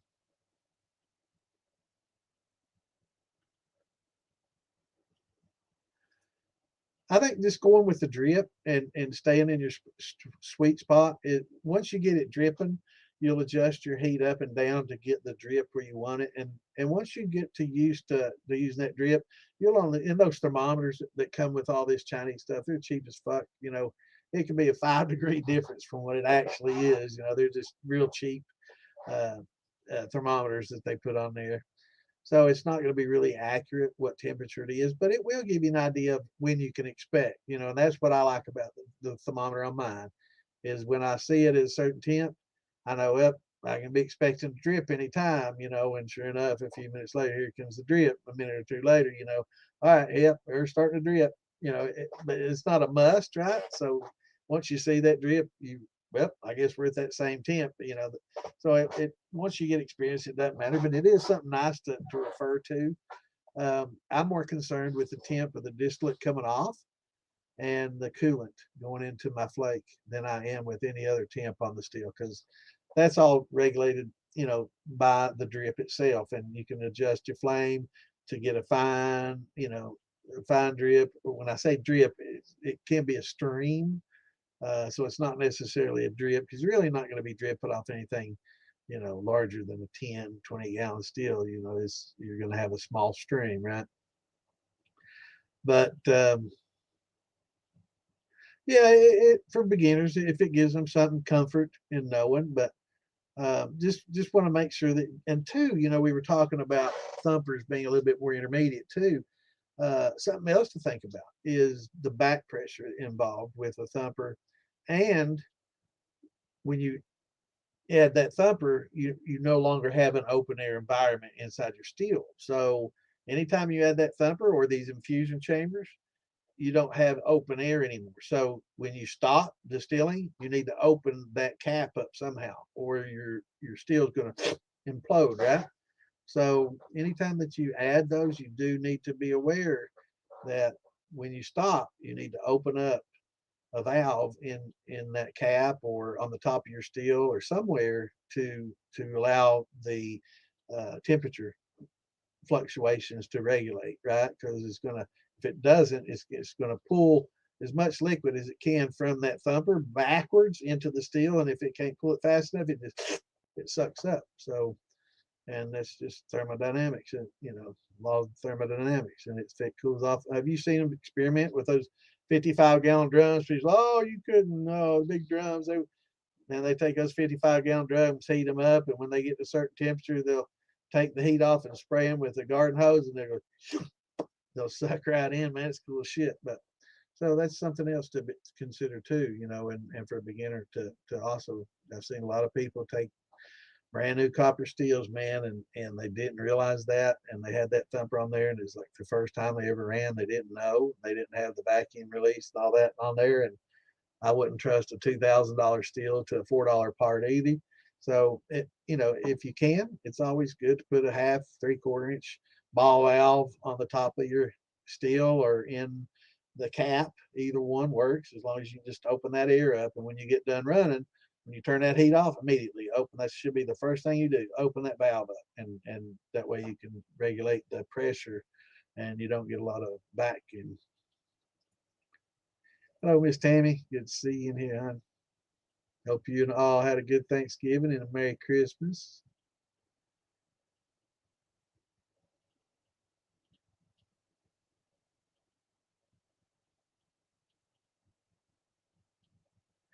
Yeah. And two, yeah, and it depends on your steel, right? To what size a drip you got coming off. Like I said, 5 to 10 gallon, it's just going to be a drip, drip, drip, drip, right? But you get to 15, 20, you run off a keg or one of these footballs that are 18 and a half or something to 20, it's going to be just like if you go in your bathroom and you adjust the water as much as you can without it being a drip, but without it pouring, right? And it's just a real fine, maybe the size of a toothpick or bigger, just a fine stream. If you can get that coming off a 20, 15 to 20, that's fine. But of course, like I say, you get up to 50-gallon steels, you're going to get, maybe pencil lead sized or a little bigger. And then, you get to 100-gallon plus, it's going to be, pencil sized, and you get up to 200-300-gallon steels, it's going to be, like it's coming out of a garden hose. You get some of these 1,000 gallons, man, it's like a fire hose. Nah, not like fire hydrant, but I mean, it comes gushing out, man. If you go to some of these, um, distilleries with big, huge steels, and you see the volume of coming off there, man, it'll amaze you, man. It's just far from the drips we're used to.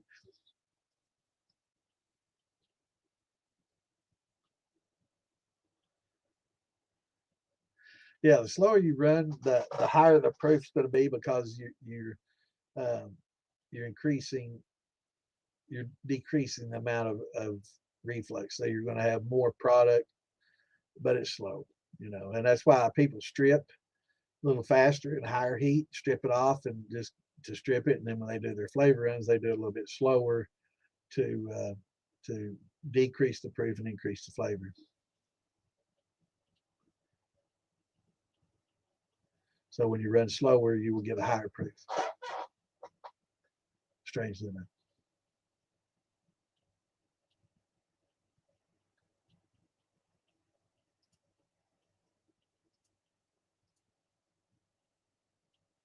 Yeah, yeah, it's fine, and that's what I liked about my thermometer. I look at it, and in the old days, you just touch the steel at different spots to figure out where the heat was, right? Where it's hot to a certain point where you knew it was going to start dripping before it started dripping. But I mean, that didn't really change anything. You really don't adjust the fire until you see the drip coming off. And then if it's a drip, well, I need to rake some of these coals off the fire, right? That's the way I started. Need to get some of this wood out from underneath or get too hot, or you need to let's add another piece of wood to the fire. It's dripping pretty damn slow. We're not hot enough, and you'd have to take a stick and pull some coals back or shove some more in there, increase the heat and regulate it that way. That's pretty tough. But it was still by the drip. And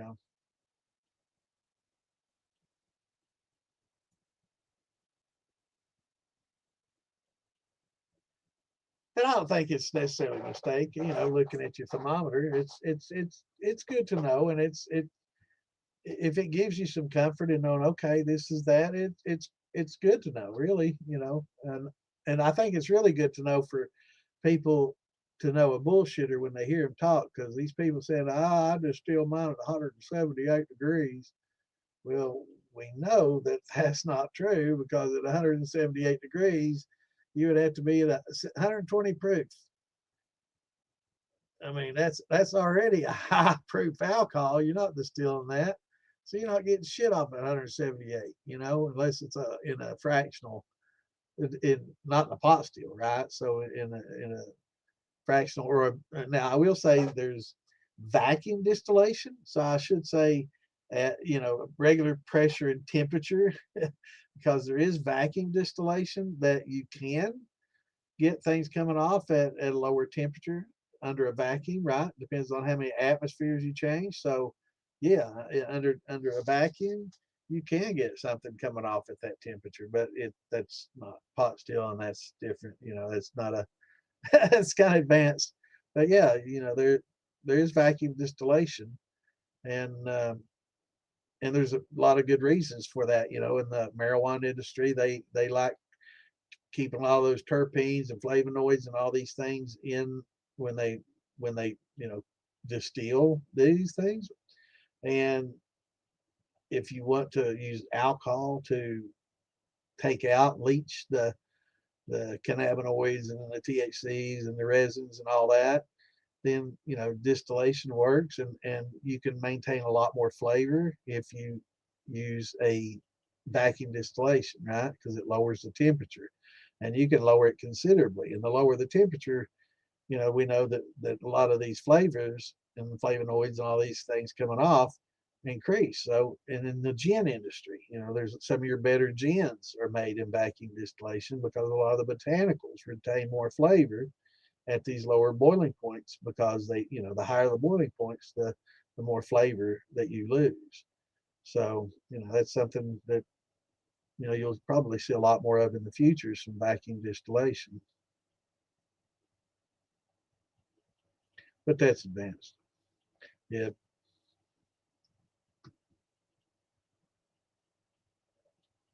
What's going on, Dan? Let's see, brother.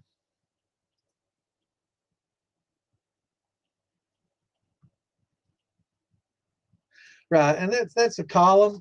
I like having one in the pot though, because that tells me what my pot temps is, and then having one in the column itself tells me what my vapor temperature is, and then having that temperature, when you have the drip coming off and you've got that parrot, you should have your little thermometer sitting in that parrot right with it.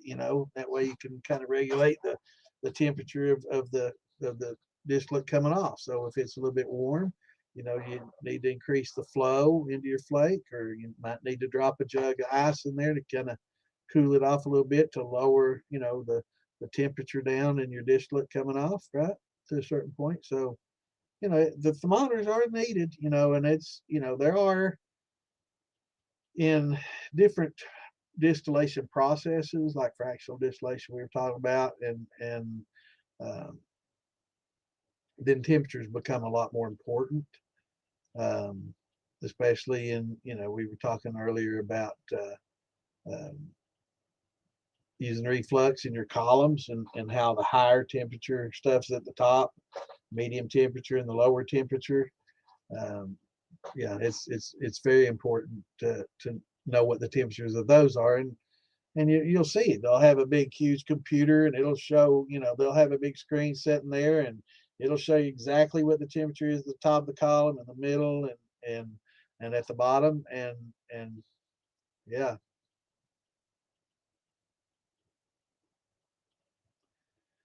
Yeah, and in the rectification, right, and you'll see those different temperatures. They'll all be right there on a computer program, right on a screen in front of them, or on a dial somewhere. They'll have it. Depends on how advanced they are, but yeah.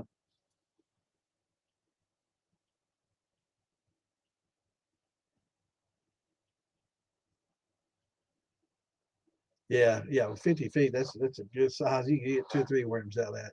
20 footer, 20, 25 is super adequate for anything we use, up to 40, but 40, 50 would be nice to have one that size. Uh, and it takes a larger flake to handle that, in which case it's always good to overshoot though. It's better to have too much than too little.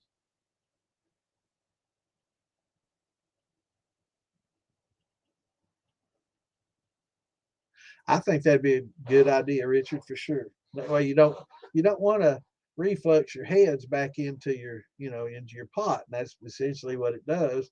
That's why I don't turn my deflegmator on until I'm, in right at the low heads, right when I'm getting ready to start into the hearts, is when I turn on the flow of water going into my deflegmator, or deflameter, however everybody pronounces it. I call it deflegmator. So Absolutely. You know, don't turn that fan on till then. It damn sure, you know, that way you won't reflux and compress those heads back into the steel for sure. Richard's a smart old boy, ain't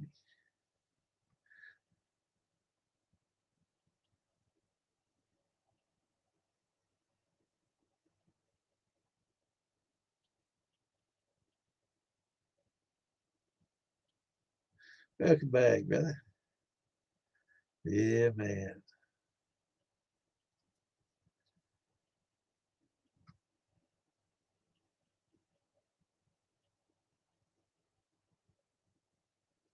That's awesome, brother.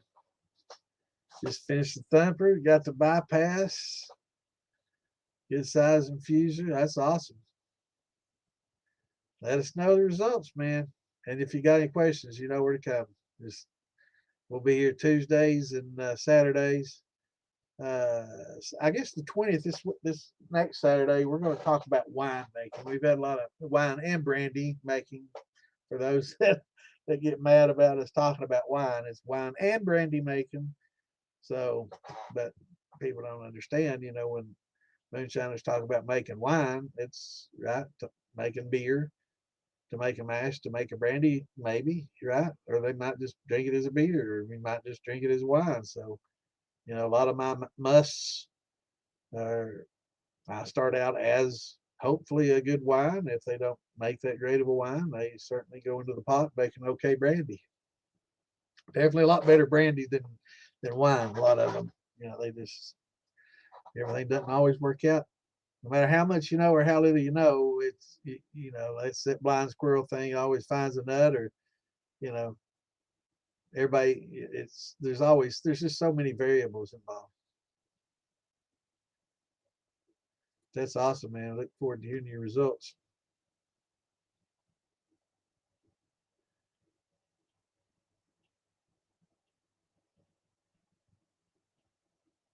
Yeah, that's a fact. Yeah, start low on your condenser, work your way back. Don't start at the top because who was it that said that? I don't know if it was Mark said it or Digger. I don't remember who was it that said that. No, it was what's his name, the comedian. Here's my mind going. Bean said, you know, hot metal and cold metal look the same, don't they? You know, you can't tell by looking at it. Old bees. Yeah, when you start feeling it, you can't look at it. I don't know. I guess once it gets so hot when you're welding and soldering, it does start turning a little color, but you don't get near that temperature on the copper. I don't know. Maybe down there next to that propane, it might discolor a little bit.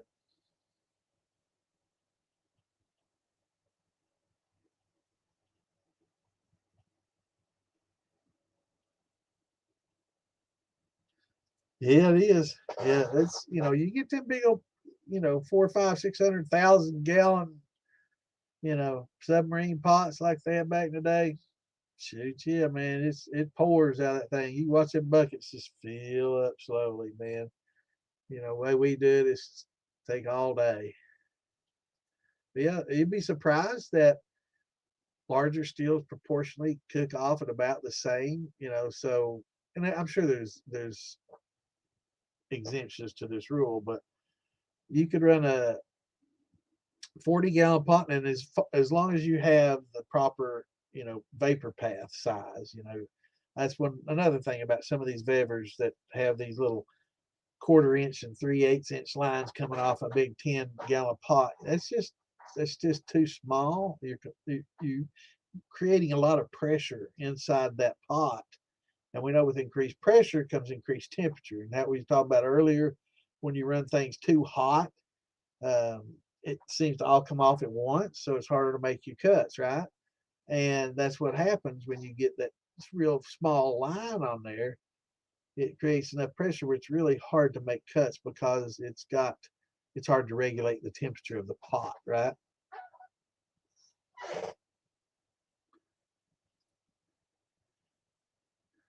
Well, the 178 is, well, the 173.1 is what ethanol, will will boil at if it's just ethanol, pure ethanol. 178, yeah, I guess on some fractional distillation columns, right, 178 will be kind of in the middle. Your cooler temperatures, of course, are going to be lower down, but I don't think it gets that cool, even in the column. There's not going to be a lot of differences in temperature. So you're going to maybe have 198, 200 at the top, and then maybe where your hearts are is going to be just a temp, maybe a few degrees cooler. I'm not running a big, huge column like that. So Clint may be able to answer that question better than me, but I don't think there's going to be a huge difference between the top and bottom. I know that when I run my pot and I see my pot temp, at 198, then I see my temperature in my column, and it's two different thermometers. So I know they're not that accurate. They're not really paired, so they're not going to really read the same right temperatures, but it's not a degree or so two difference at the most.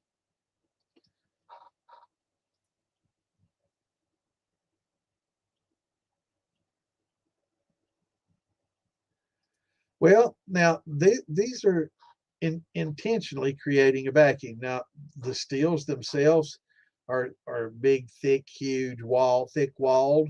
I mean, yeah, they can handle the pressure, bro. Really, really thick, heavy duty sons of bitches. I mean, man, they're like half-inch, three-quarter-inch stainless pots that they can handle, that kind of vacuum, and the tops are bolted down all the way around. They got it's definitely able to handle it, and it's designed for that. And they lower it several atmospheres, and they can get it where alcohol cooks off at 110, 20 degrees, right? Fair enough. But what you got to get the vacuum, and you got to get that many atmospheres. That's why it's different at sea level versus up on at the top of the Rockies. You're going to have a different result in distilling temperatures depending on where you are, right? But yeah, those vacuum, man, you should see some of the heavy duty, man. They're just crazy. And the people in the marijuana industry would be familiar with those. They use something very similar to that.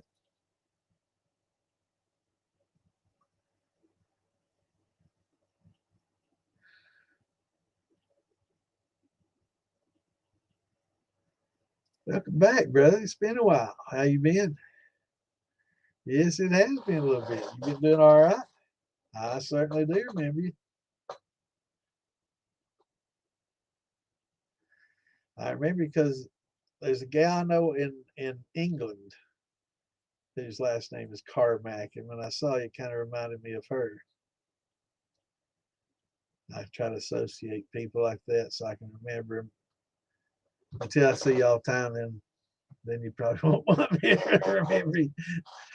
But yeah, it's good to see you, brother. I hope you've been doing all right, man.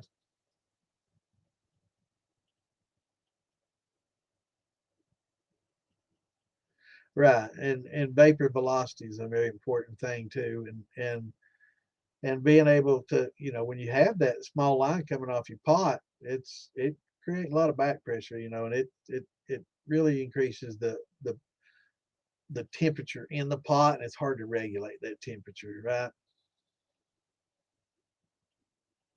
That's the most important place to have one, really, brother.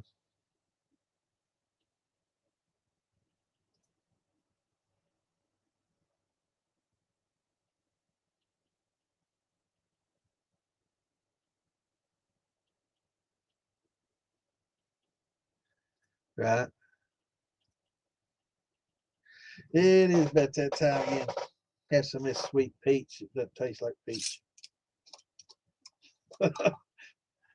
Brandy's hard, man. It's tough, and I don't like the Olive Nation. Everybody, I usually uses the Tyranny or the Monin, and I switched to Olive Nation to check it out and try it, and it didn't carry flavor like the Tyranny and Monin did. And other people say that they got the same results. You got the odd sweetness out of it that I got. It's sweet and it tastes good, but it's just different and good and sweet drink. It's not a bad drink, but it's just not real peachy. But some people say that the other flavors that the Olive Nation has are real good. So I guess it's just hit and miss, depending on which one you use.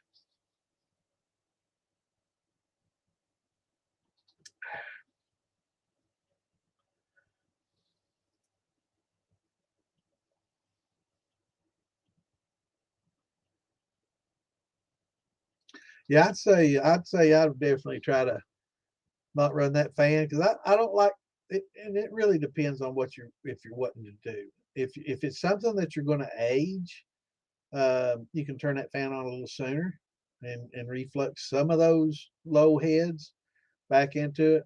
That way you'll have some, to help in the aging process that we talk about. But if it's something that you're going to be drinking as a white dog, I probably would not use that fan until I got in the hearts. So it's just varies. Yeah, killer bees.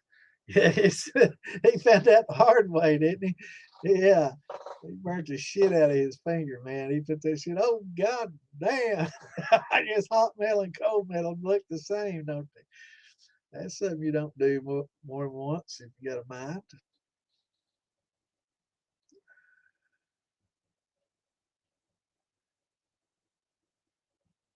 Is it a few degrees? Yeah, I didn't think it'd be a big difference.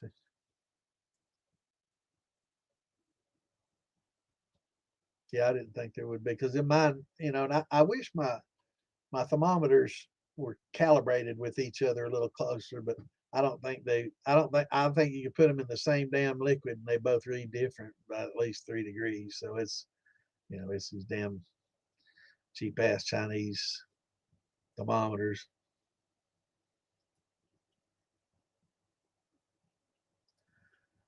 Chad Jackson, what's going on, brother?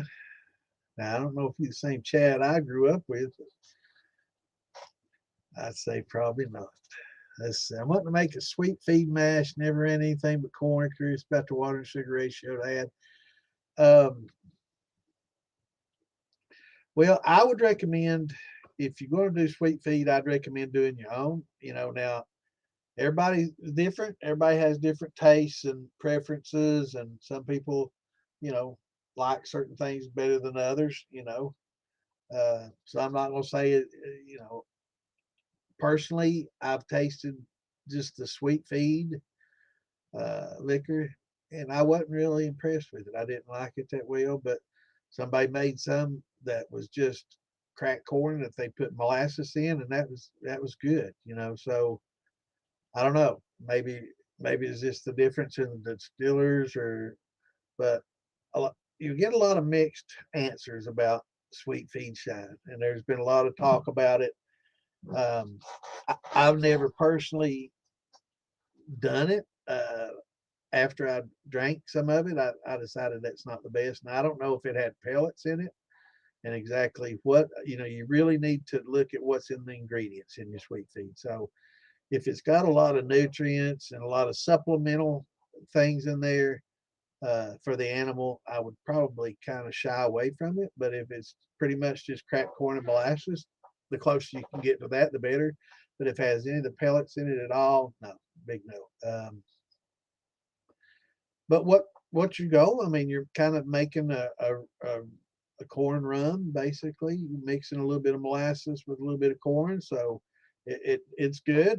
I've tried, just the molasses and corn, and it was a pretty interesting drink. It was good, but the sweet feed, now it could, like I say, it could just boil down to the person that made it, but it wasn't.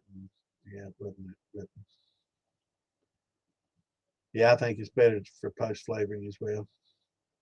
But yeah, the sweet feed. Definitely look at the label, look at the ingredients, and see what all it's got in it. And if it's got a lot of iron, if it says iron in there, supplemental added iron or anything to do with iron, no, you should definitely don't.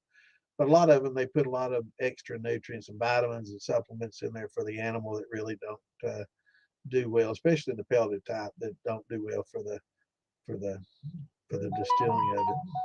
Damn, everybody sent the message at once.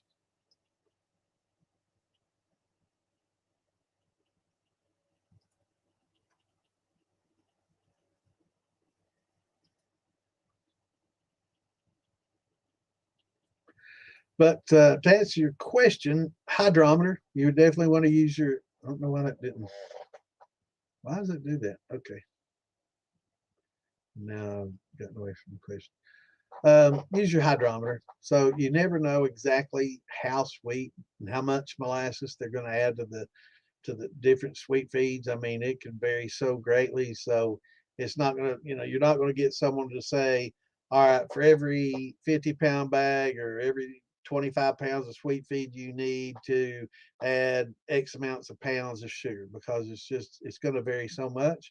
That's why one of the tools that become one of the most important tools you'll have is the hydrometer, the triple scale. Now, not the proofing hydrometer that we tell you to proof the alcohol. This is the one we measure the sugar content in our mashes with. It's called a triple scale, and so it'll tell you once you get your corn cooked and get your sweet feed and corn cooked and everything cooked off and the temperature back down. Now these are designed to be read at like room temperature, 60, 70 degrees. So there's a chart that you can make adjustments for, and you can drop it in. Make sure that you just strain off the liquid. Don't drop it in top on a bunch of grains, because it's going to affect how it floats if you put it on the grain. But sieve you off, so get you some good clean fluid in a cylinder or a jar, whatever that you can put your hydrometer in. Most people use a graduated cylinder, and just set your hydrometer in there and see how much sugar you got in there, and you can adjust it from that point. You can pretty much adjust your amount of sugar that you got, so you can get a 1060, 1070, whatever your starting gravity that you're shooting for. And also, when you do that, be sure to, when you're running sweet feed and stuff, be sure to use some glucoamylase in with it, to help a lot of those unfermentables get converted, so you get a pretty good conversion and get a pretty good, but a little bit more alcohol out of it. Um, but yeah, there's nothing wrong with it. It's just definitely don't get the pelleted sweet feed, and just use your hydrometer to figure out how much sugar is needed, because it just varies so much. I wish I could say, yep, for every pound of sweet feed, you'll add a quarter pound of sugar or half pound of sugar. I just don't know, because it varies so much.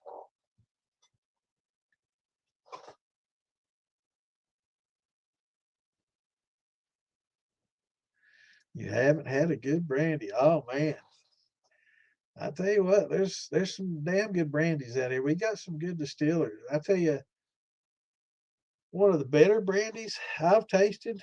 Uh, well, my grop is technically a brandy, so that's probably the best brandy I've ever had in my life. It's so good. I can't think of anything more flavorful or as good and sweet. Make me want to go in there and get some. But we'll say that old Sandman Wes, he made a blackberry brandy. It's probably one of the best blackberry brandies I've tasted, and I've tasted, and they use infusers. So um, there's, now that the infusers are coming out, man, you're going to see a lot more brandies being made, and true brandies that's not post flavored, right? Um, yeah, there's a lot of good brandies, especially now we got these infusers. But yeah, old West made some damn good blackberry brandy, man. That was some of the best stuff, man. It was so good. It was very flavorful, not post flavored at all. It was really good.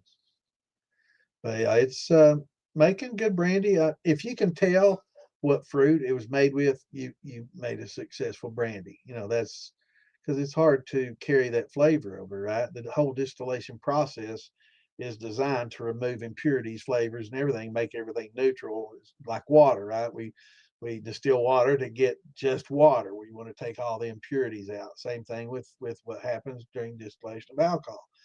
And so to get that flavor to carry over, if you can get it to carry over and you can tell what fruit that it was made from by drinking it, then you've made a successful brandy. Now you get a lot of these brandies in the stores that are more of a cordial than a brandy. They're post flavored. They a lot of times that they're not going to be clear.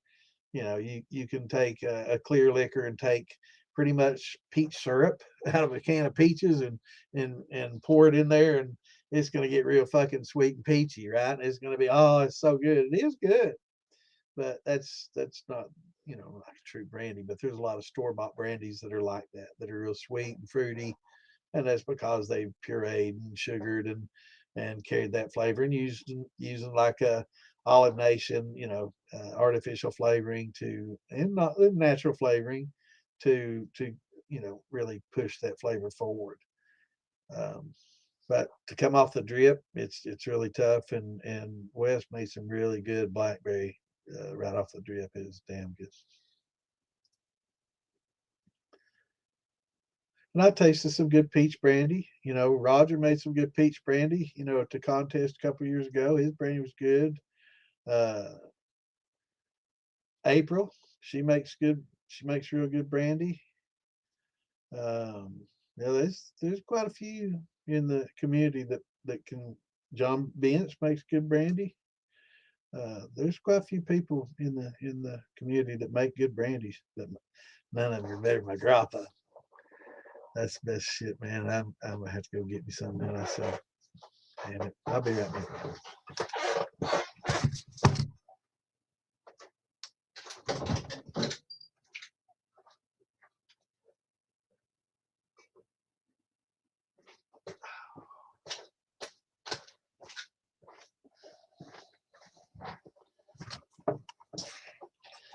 130 proof, man. That's actually the color in that is the tannins that came off these walnuts that I put in the bottom of it. So it's perfectly clear. Well, I had more walnuts than two, but I took them out so I didn't want to get it bitter, to let long-term aging. But it was funny looking. It was clear all the way down to right at the bottom where I had maybe 8-10 nuts in there, and you could see the red dye, or basically it's tannins coming off those nuts. And I was like, well, I'll be damned. It's going to color it a little bit. So it gave it the golden color, which I don't mind because it's basically the color of a white grape, which it started out as. Man, but if you've tried this, you know what I'm about to drink. If you haven't, man, I'm telling you, you'll not put a better brandy to your lips than this right here. For 130 proof, man, that's so good. So good, man. That sweetness. Now that's natural sweetness coming off those grapes. But that shit'll hit you, man. You can feel that. I've been drinking that 100 proof all night, and I can feel the warmth of that just moving down, man. It doesn't take much of that to get you lit.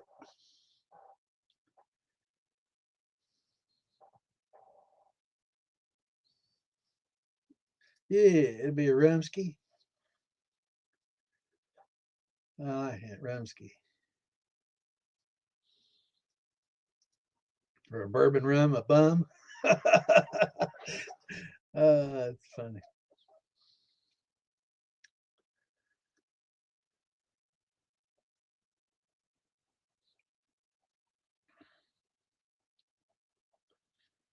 Right. And that's going to be a vapor temp. But I use mine, we're still talking about temps. I like using mine to just see. I look up there and see it on the column, and I was like, all right, I should be getting a drip pretty soon.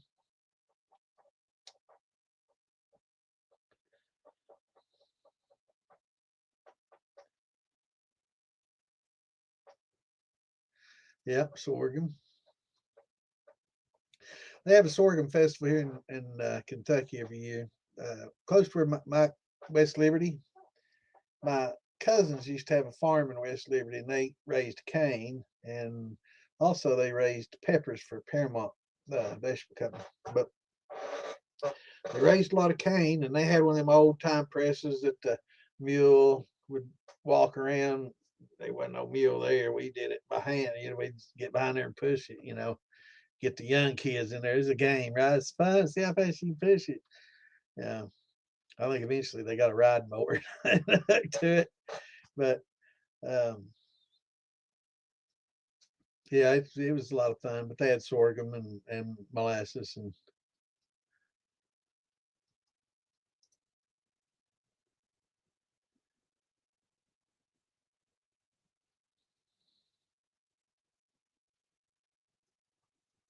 Yeah, I would definitely try to mix my own, and just get some good, molasses. You can get some great deals on molasses. Philbilly's got some. If you live close enough to him and can eliminate shipping, you'll not find a better price on it, hands down, anywhere. But if he has to ship, it's pretty heavy when you get a 5 gallon bucket. It's got some weight to it, probably 40 pounds. So it's not light. But yeah, probably one of the, and I think what's the name of that? And we checked it out. It's a pretty good grade molasses, and they use it. This is a distilling grade that they use in a distillery, um, but it's also good. It's a food grade. It's good enough to make you cookies with and stuff, right? So it's a pretty good grade of molasses. Trying to think, Golden Pearl or something like that. I can't think of the damn name, man. My mind's not what it used to be. And shit, I forgot to reshare the streams of some of these other groups I didn't get a chance to earlier. Let's see here. Let me do it quick. Mark and them were on, so I didn't get a chance to share it to you because I ain't gonna share it to somebody's group when they got their own damn stream going. That's rude. But let me share it everywhere else. Damn, that's ready to go. Yeah, I like jumping in there and him and Lisa's before this one. On Saturdays, I used to jump in there on his before when he did it on Saturday. I would jump in there and hang for a while until they.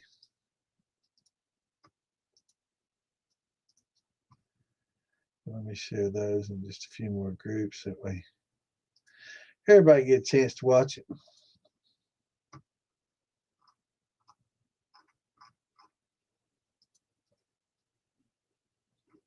All right, now. But yeah, man, this what do you mean Mississippi sip of this?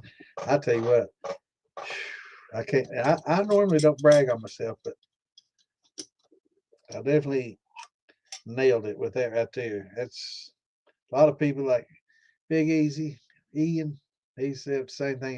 Man, that's some of the best shit I've ever put in my lips and drank. Man, it's so good. So if you come to a festival, you'll get a sip of it. I've got a little bit upstairs, so I got like I'm sending a pint to a buddy of mine up in Michigan, and probably the only thing I've ever mailed out. I've never, I don't deal with that because you're starting to break more than one law at a time.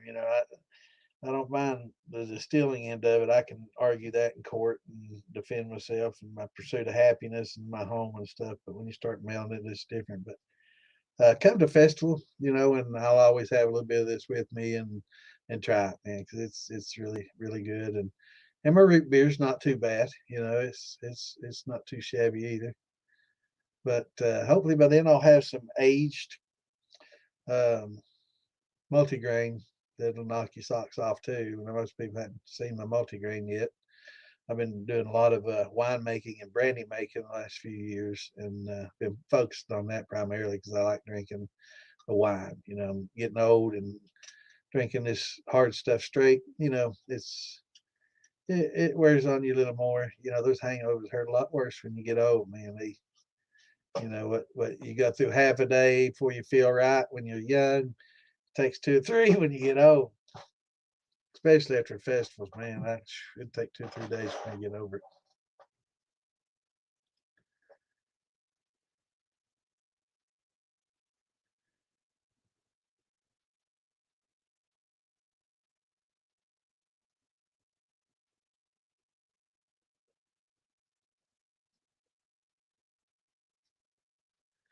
Yeah, and if you can get some glucoamylase, it'll help.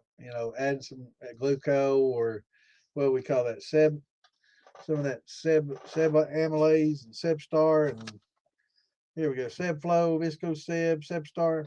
That'll also help break down some of those and the other grains if you go multigrain. But a good gluco is what a lot of these rum yeast have mixed with it.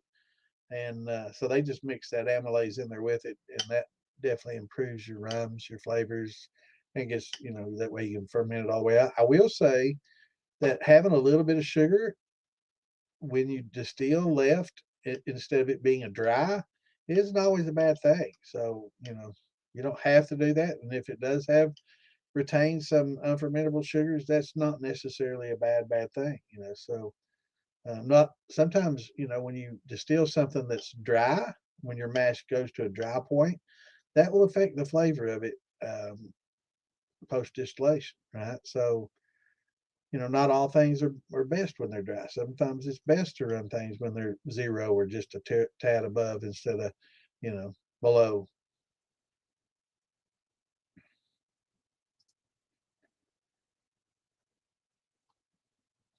It's not, and it's not, and it's not unless a lot of the store bought brandies and stuff. You can take a can of peach syrup and pour into some 180 proof and proof it down, with by math with just liquid and take it down to 100. Man, you can have some of the best peach brandy you've ever tasted. 100 proof, man. That's right off. No, you can tell it, but man, it's awful damn good. It is really good, but it's just, it's not the same.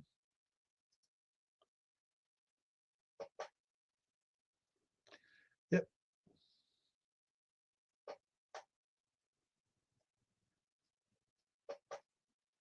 Come on, you want? Hey, gopher ass is even better, man. Better than molasses. Them little molasses, they really small. Get some in whistle pig butt, man.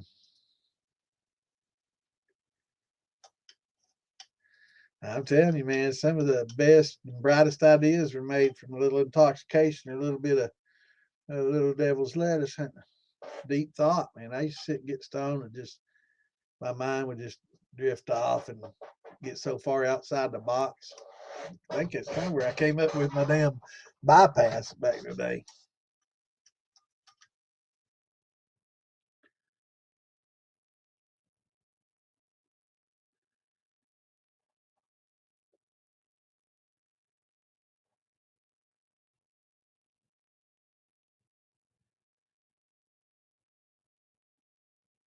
Yeah, I'm thinking Golden Pearl or something like that. It's definitely a good grade and what you want to get for the money. It's probably one of the better deals. Uh, I think Wes might have found that deal for him and turned him on to those people. But yeah, they've got a place up there in Ohio that has that, and they get really good deals on it. And if you can get it without shipping, it's probably the best deal to get. Every time you go up there and visit them, you need to leave there. It pays to visit him too. Visit Phil Billy, go up there when you do, get some of that heirloom corn because the most of the cost is in the shipping, right? Most people are like, God damn, that's awful lot. But yeah, it costs a lot to ship that shit. You can't eat it and lose money on the deal. So if you can plan a trip and go up there and get you, have a checklist, get you a bunch of molasses in them buckets and let him know in advance so he can get them and prepay so he can go ahead and get them for you and have it all ready and get some good heirloom corn. They got some really good farmers up there. They get that from at a good price and you can get hooked up real well if you don't have to pay for that shipping.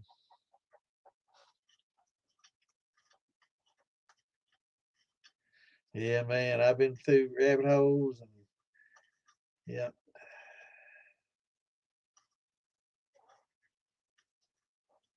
just stay out of those manholes. It's crazy.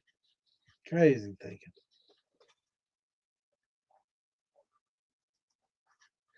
Oh, it was white grapes. These were made with actually this particular batch was made with Welch's actually table grapes. It wasn't it's not fancy wine making. These are big ass Welch's table grapes, man. They were huge, and I got a real good deal on them. So I bought a shitload of them and made a big old batch of this. And but it takes so long. The wine itself, it was a mature wine. It wasn't something I just made and then distilled right after it, primary fermentation. I aged this wine for like a year and a few months, and then I distilled it, and then I put it in jars and jar aged it for another 6, 8 months. So it was almost 2 years old when I first brought it out, and that was a year ago. So now it's 3 years, and it's just gotten better. Oh man, it's so good. But the flavor, I think, had to do with the yeast as well. I used the Red Star Premier Rouge or Premier Blanc. I'm sorry, and it's a fruity, very fruity, sweet, floral. Oh man, it's so good.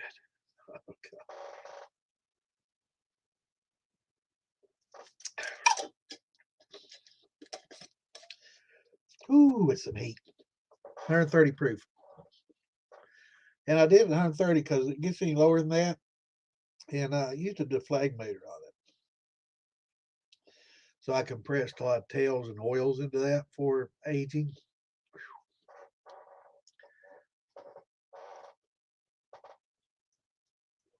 Yes, it is. It's Santa season. Yeah, I'm not sure what I'm going to be doing. Like I said earlier at the beginning of the show.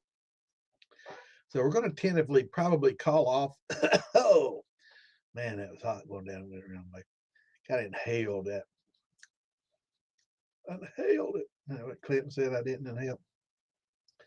But Tuesday the 23rd is going to be tentative. Let's probably just say no. We're not going to be here on Tuesday the 23rd. It's family time, and I may be in another state giving away toys to kids and stuff dressed as Santa. So, man, that damn sure. Ooh, that was hot. Damn, that's strong. Woo, 130 proof, man. It's got the sweet heat. That's what I call the white wine it was made from. And used to love it. It's a white wine I make with white grapes, and same process, same. Well, actually, this same process, different grape though, and called Sweet Heat, and it's got a pretty high ABV as far as the wine goes, and it's like not quite a mixed drink, but it gets you tipsy quick. Yeah, I guess the 23rd we'll probably tentatively call that off. So spend that time with family, and it's the day before Christmas. It will be on the 27th.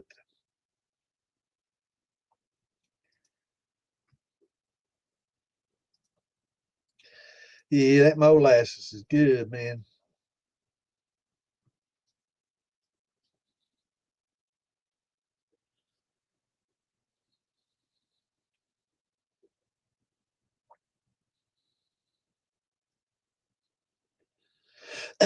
Happy holidays to you too, brother. It's good to see you back, bro.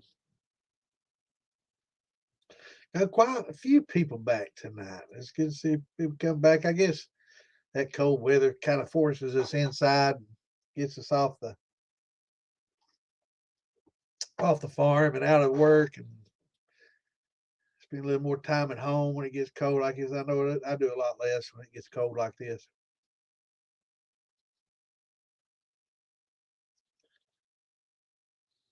Yeah, I like mine too, man. Definitely. I make my own cuts. But I do. I do have a softness for old Weller. Yeah. Old Yeller likes the Weller. Yeah, I like that Weller. It's pretty good stuff. And I like some good bourbons. I'll still buy good bourbon every once in a while, take a sippy sip of some good aged bourbon. I've just never been able to age 13 years, it's hard for me to replicate that shit. I don't have that kind of patience.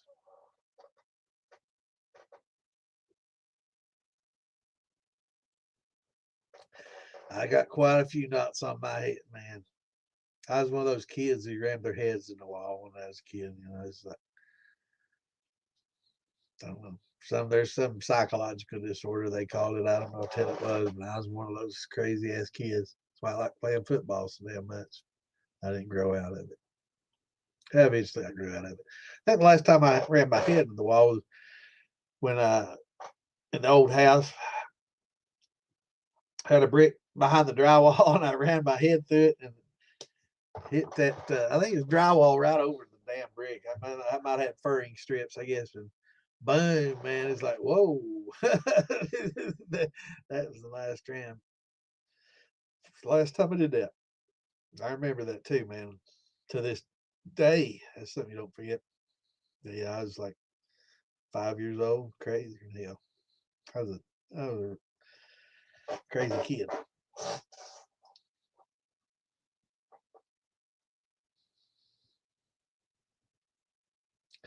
Yeah, if you're doing banana, you gotta give it plenty of room for caps. Now, those banana caps get pretty huge.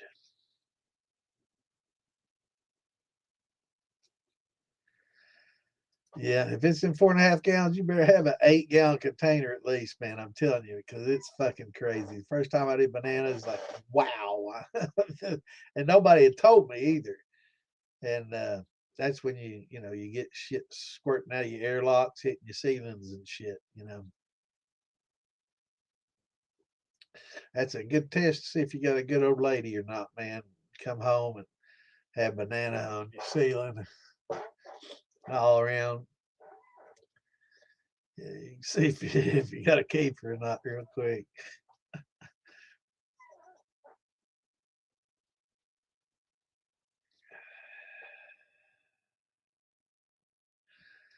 Yeah.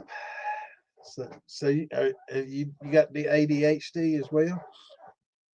So what happens when a lot of people with ADHD, they can't turn their mind off. I don't get good sleep because of that, man. It's hard for me to sleep because I'm always thinking about shit.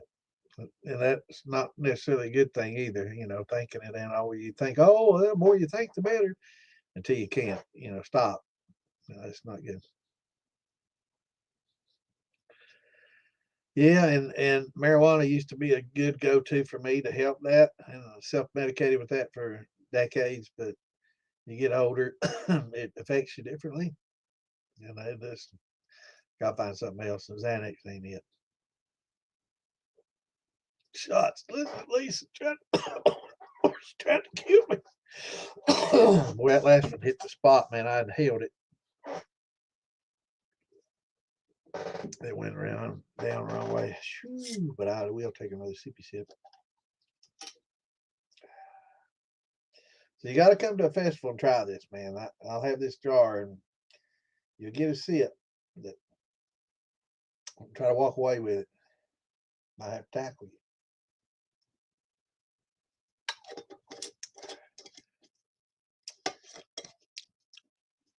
Gets a little bit easier to drink though once you have a few. That's for you, Lisa.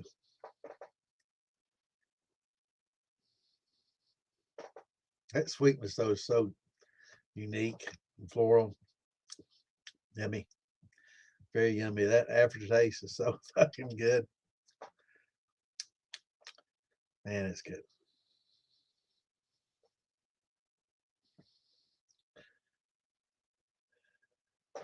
Actually, a pressure cooker is what I first did my first runs on. Was my first still was a pressure cooker, an old pressure cooker back in the 70s. Yeah, we took took the little spinner out and put in a copper fitting and ran it into a small copper tubing, and that was my first deal.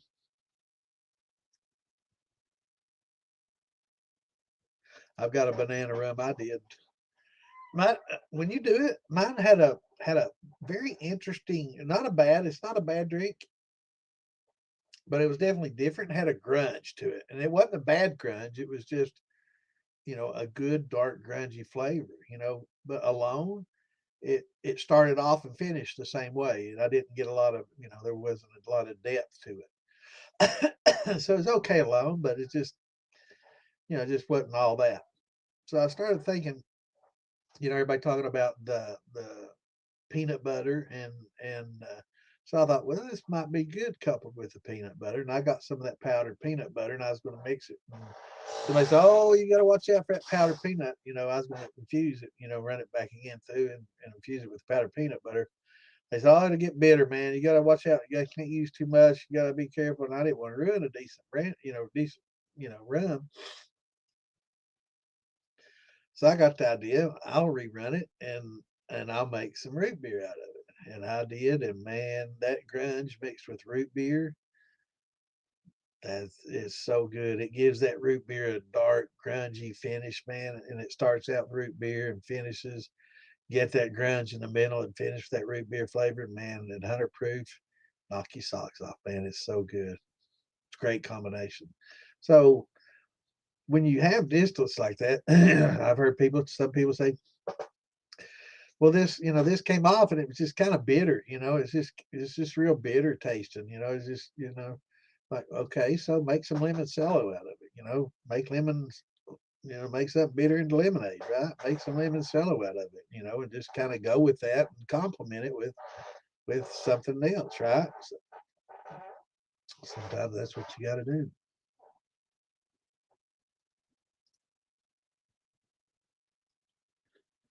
Yeah, it's shipping's crazy, especially way out there. The further away you go, it keeps going up.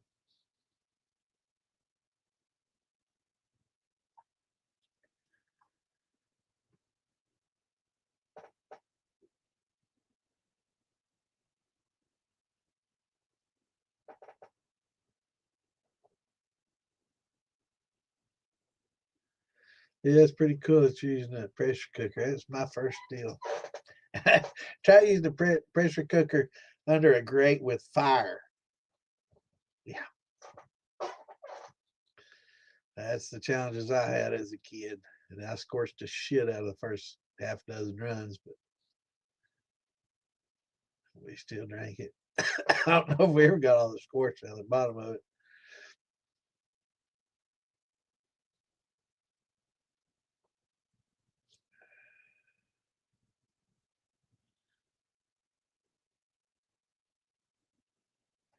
Hell yeah, man. That's what I'm fixing to do.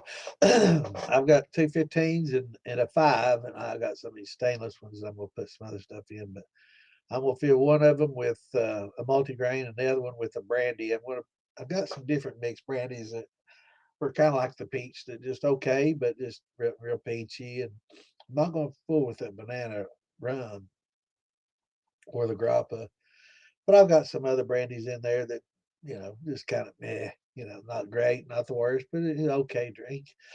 And I think I'll just run them all together, infuse a flavor into it, and put that in a barrel and see what I get. Absolutely, a lot of money and time.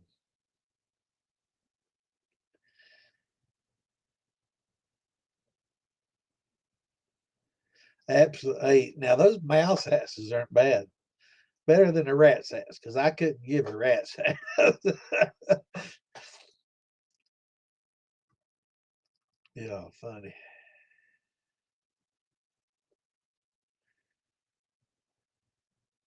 I'm telling you, man. You put a sealed bucket with this little teeny fucking hole in it.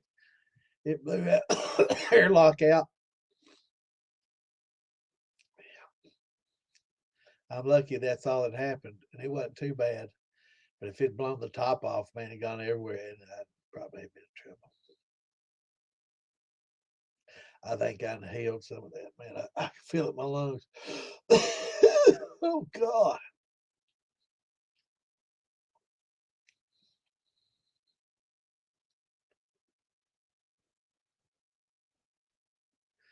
Yep.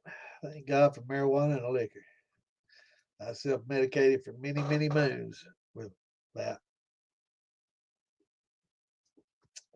But yeah, I had ADHD, no doubt. I didn't realize it until I got old, and started realizing, looking at some of the symptoms, and it's like, man, I'm classic ADHD, and I guess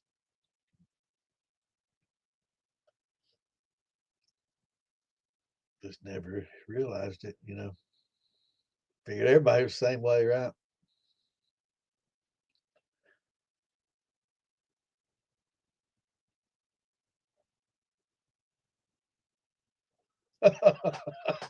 Oh, oh, that's funny.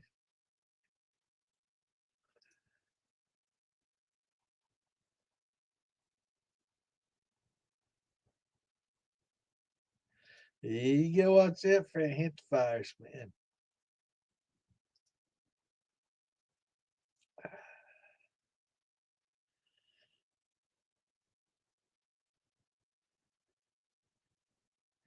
It is. It's good.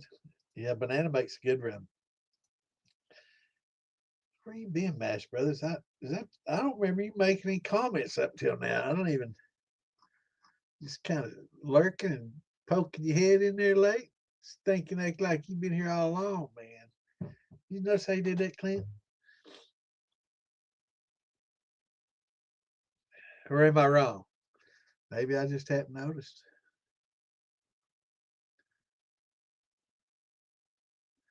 Yeah, he's either been lurking or just poked his head in and act like he was. I don't know. You be the judge.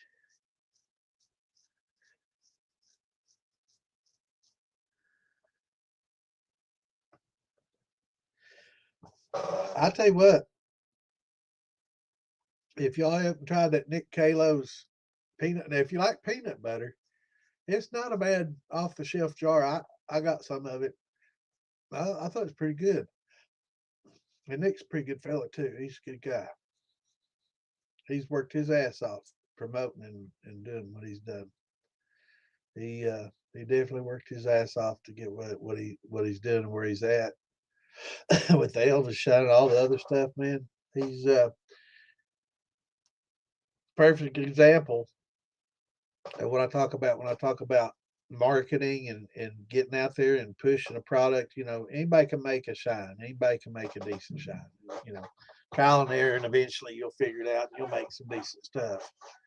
But you can make some of the best shine ever and not market it and go broke. And you can make some okay, good stuff and market the shit out of it and make millions. And he's worked his ass off, but he's on the path, man. That peanut butter shine he's got that's on the shelf, it's not bad if y'all haven't tried it. If you like peanut butter, it's actually out of all the different ones off the shelf I drank, it's probably easily in the top five. I like peanut butter. I like peanuts, man. I eat these shelled peanuts all day and night, man. I'll go through pounds of them.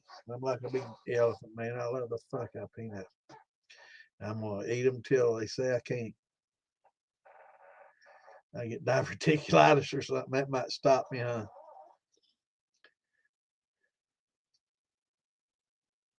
Yeah, it is. It's a sweet grunge. I love it, and it works so well with that root beer. I mean, it's just the combination of it is so good.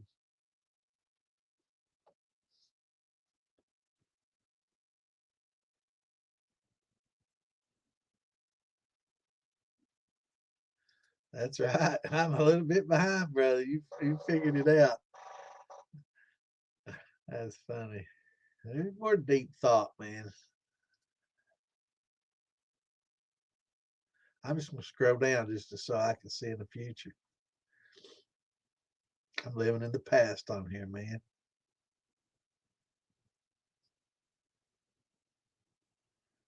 What's going on, Brian? Good to see you, brother.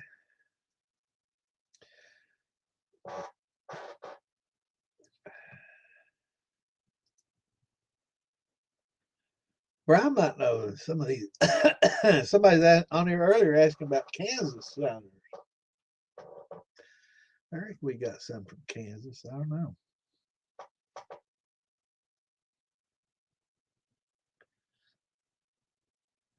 Can't do maple bacon. Yeah, man.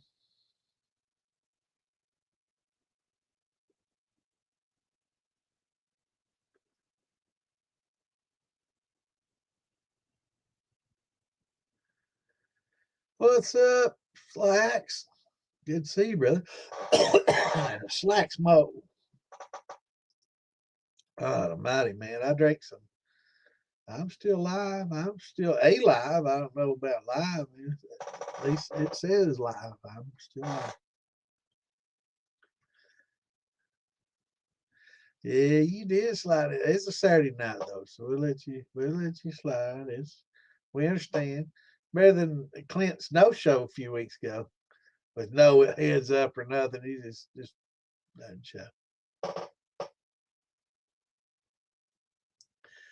Well, I'm glad I got y'all, man. Tonight earlier when I first started this, I wasn't feeling good at all. Now I'm feeling pretty good. Hanging out with y'all, talking and shooting the shit and helping some of the beginners and having some laughs has definitely made me feel some better for sure. Appreciate y'all. Slacks is in the hizzle. That's right. Mimosas make a pretty good, actually, I wouldn't mind steeping some mimosa in that. I don't know. I hate to mess up a grappa, but I'd like to steep some mimosa into a neutral. I know they make a pretty good wine, just a mimosa, but I'd like to steep it into a neutral just to kind of. I think that actually that peach brandy that has a sweetness to it, but just not a lot of peach. I think with a mimosa steep, that would probably be pretty damn good. I might have to try that because I got mimosa next door and I got one started in my yard.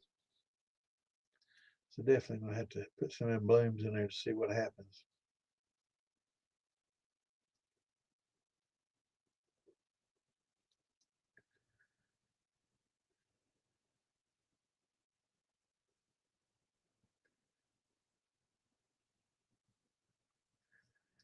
Yeah, y'all come to these festivals, man. We all got to meet up at the festivals. That's every year, man. There's like 4 or 5 festivals that are don't miss. I go down to Arkansas, Clinton, Arkansas, and visit them down there. Awesome people. Get people from Missouri and Kansas and all over Louisiana coming in there. And go to Maggie every year to that festival. It's a big one. And then Farm to Bottle up in Ohio. Those are the 3 main ones. I'd like to get to the OBX one out on the Outer Banks and do that. I think it's later in the actually probably I don't know. It's late in the year. Uh, Probably already happened by now, but kind of late in the year they have one out there toward the end of the season, and then they have a winter jam like in February. But that's just basically hanging out the bar at Maggie. I ain't gonna drive all the way for that. But yeah, those 3 right there are my primary ones, and then we got one here in Kentucky, Beattyville. Some great people run that, and it helps the local economy a lot, and good people there. So those are my 4 biggies: Beattyville and Maggie and Farm to Bottle and Clinton. But got to try to make one of those and meet up with everybody and hang out, camp. Most of them we just camp at, except for Beattyville. It's close enough for I can drive. But hell, Maggie, we'll either camp or get a hotel. Hell, I'm not even beyond car camping. And with rooms at 200 a night, I'll sleep in the damn car seat like a big baby in my car seat. That's funny.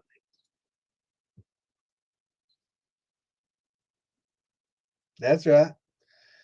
There's some of the worst liquor out there that sells the shit out of it. Makes the millions, and it's some of the worst shit you can put in your lip.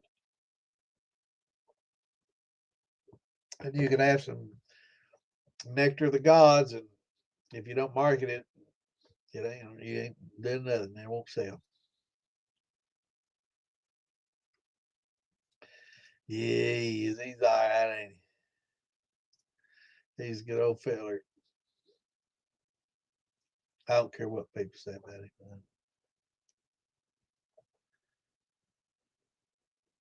Definitely got to meet at the festival though, for sure. Yeah, it's something. Find something close, local. I know those guys out there on the West Coast, like old Mark Fugelfield. He flew out, went to Maggie with us this year. It's great to see him.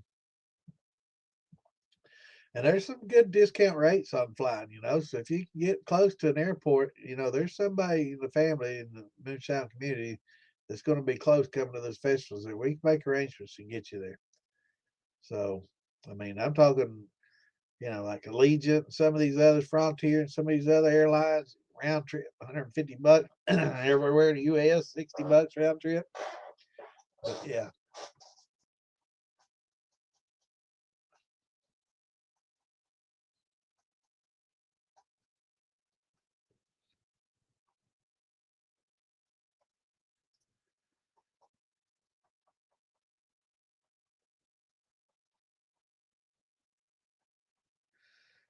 On off a mallard duck, turn it into turkey dumplings. Yeah, I mean that's what you do. Sometimes, man, you just gotta compliment what you got, and go with it, man, and improve on it.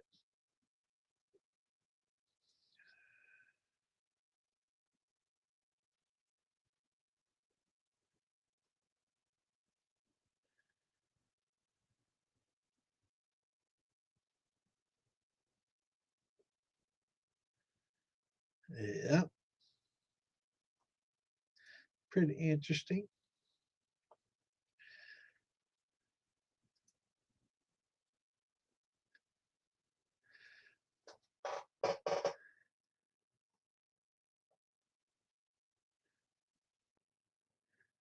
I don't know about all that, man.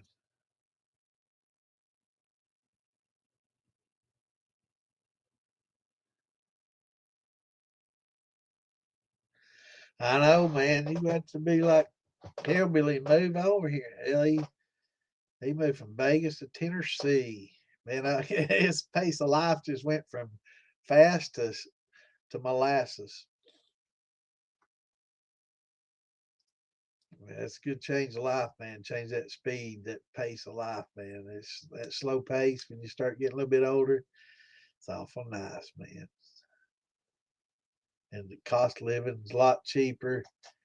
Yeah, man.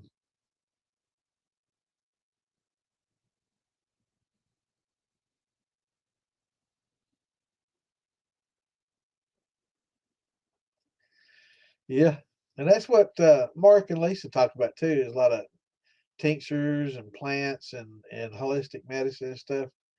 Y'all I gotta catch their show before this one on Tuesday nights. You know, they start a little early and gotta watch those, man. I try to jump on there and hang with them for a while before this one starts up, and both great people and knowledgeable. They had a little quiz tonight. I guess I won. I forgot to check the damn message. He told me, sent me a message. He's in bed now. He's gonna work early, but I guess I won contest. They do little quizzes about the effects of different plants and different herbs and spices.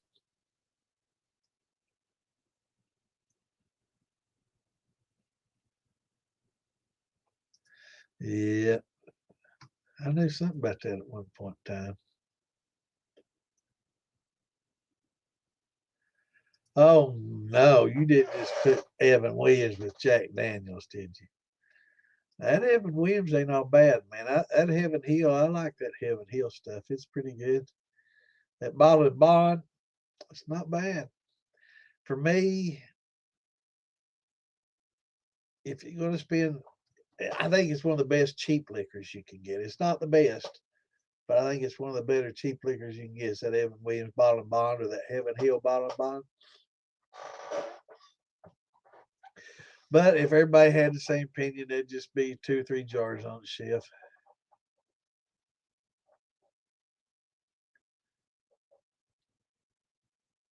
And Jack Daniels, I agree on.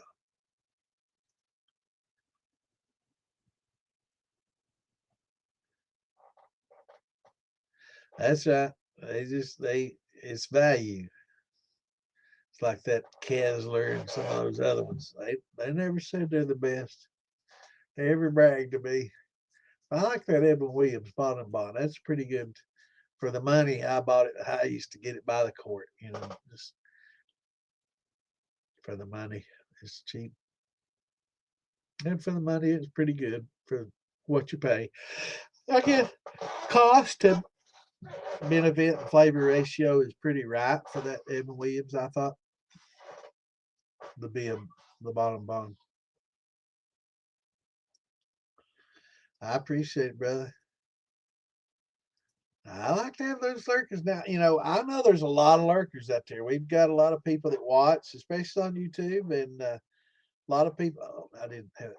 A lot of people just listen in. So, and that's fine. But I appreciate you jumping in and letting us know.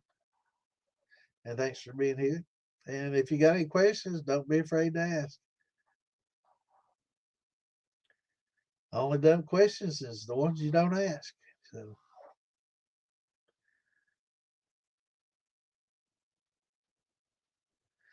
Yeah, man. There's been a lot. I tell you what used to get me though, the worst hangovers was if did y'all ever drink any of that Boone's Farm and some of the what was some of those other ones, Mad Dog 2020 and Boone's Farm and some of those things, man. Those wine hangovers are some of the worst. And if you ever drinking Applejack, those are some bad hangovers too. That freeze distilled liquor, those make for some bad hangovers too. Yeah, that Mad Dog and that Boone's Farm, those were some boomers, man. Yeah, early times used to be what we got the bootleggers most of the time. But early times in Kessler. I grew up on early times. I didn't like the Kessler that well.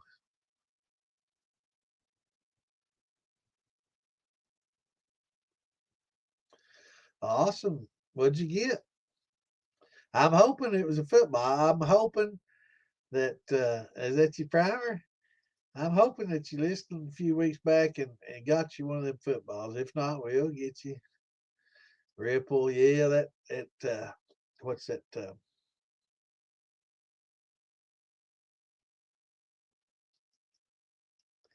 Rumple Mints? Yeah.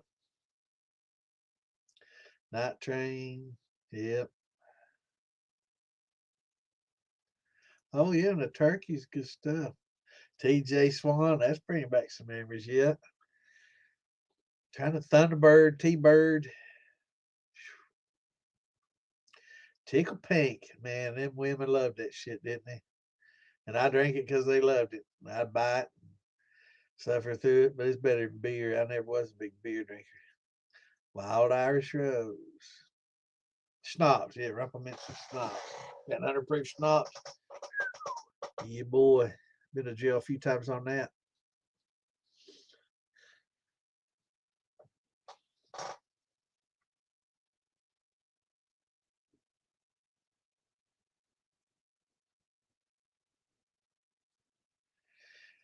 Yeah, well, it's my favorite because it's what all the girls liked, and you just have to get what they liked. Yeah, Night Train, man, T Bird, yep,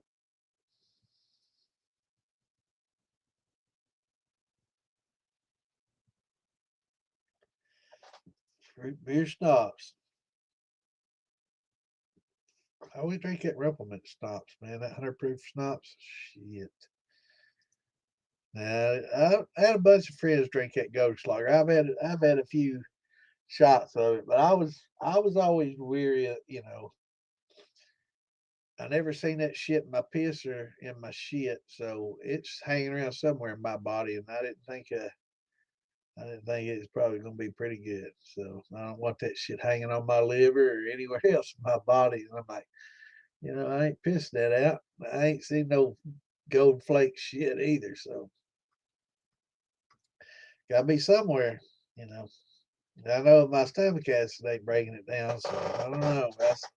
I just didn't like the thought of it. I drank up a few times, but I left that to them. But I did go through a big stage of Jägermeister. Yeah, I drank a lot of Jaeger back in the day. That was some bad hangovers too.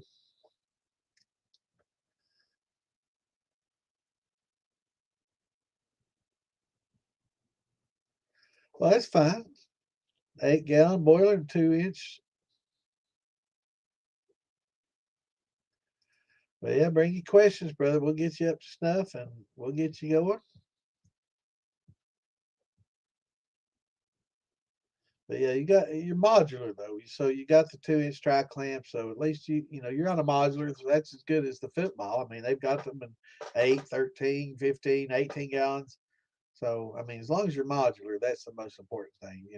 The we knocked a lot of the Vivers and a lot of the beginner pots because they didn't have a large enough diameter copper line coming off of them. They had bad gaskets. They had way undersized, condensers. Just horrible. Just horrible.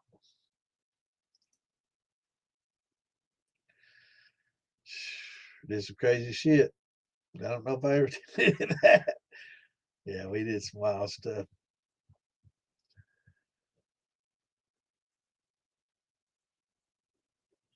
Well, that we did. I added molasses with my banana. Actually, brown sugar and molasses with my banana.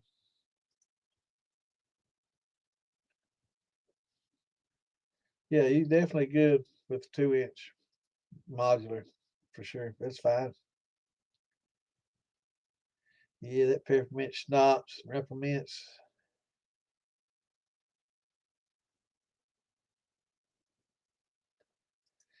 Yeah, I did that with gin. I got real drunk on gin, and I remember throwing up and it coming through my nose and burning worse than it did going down, and all that juniper in my nose, and I went a long time without drinking gin after that. Yeah, that's perfectly fine, and neutral is not a bad thing for beginners either. But you definitely want to and having 2 inch into a shotgun condenser or whatever, that's not necessarily going to give you a lot of reflux. So you know you'll be all right.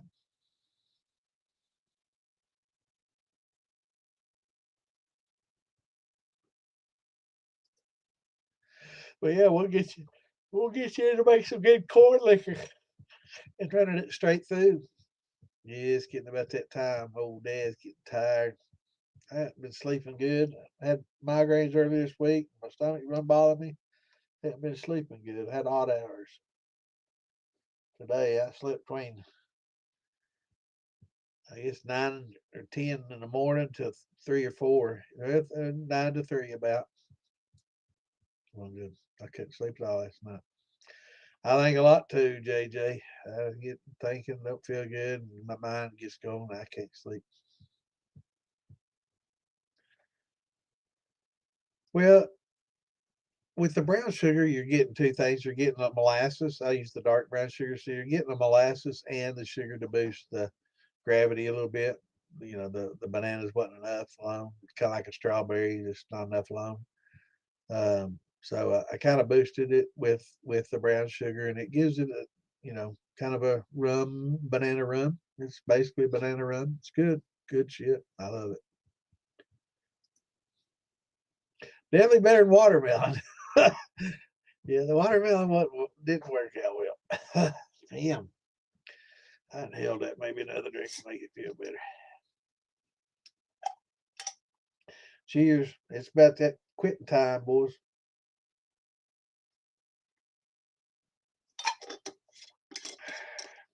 Definitely easier when you drink it properly.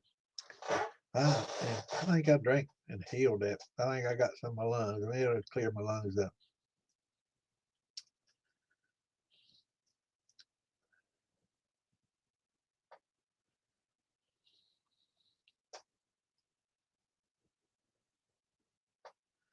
We'll definitely have you doing it, brother. Slow Jim Fizz. Oh man. Yeah. Yeah, I'm not real flat. I'm not real fond of the watermelon either. That's so far it's the worst other than corn scorched corn, which is absolute worst. It's most people just pour it out. I was young and stupid and it had alcohol in there. I'm drinking it kind of thing. But yeah, watermelon, my wine wasn't good but I'm gonna try to lower temperature, give it a second shot. It was definitely warm when I did it. It's August temperatures, definitely warm. It was a mash that was in the upper 80s, mid to upper 80s. So I think a cooler might be a little bit more conducive, especially for something like a watermelon. I can and use a little different yeast. I think I'll utilize a little different yeast with it than what I used. I think I used the old Datey with it, and that didn't work well. Probably should. I don't know if I used that or EC 1118. One of the two was, and I probably should have gone with the Premier Rouge, and it probably had a little better flavor.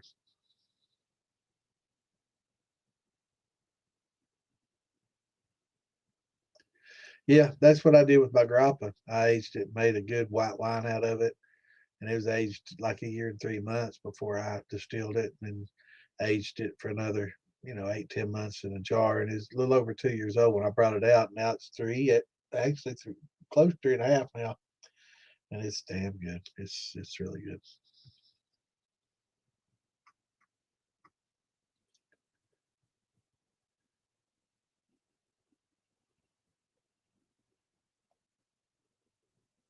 71B is great yeast. Allow them. They make some good stuff. All right, y'all. It's getting about that time. I'm getting tired. You can tell by looking at me. I start looking stone when I get tired. And I think last week, man, I was like all squinty eyed. I was like, man, wasn't feeling good.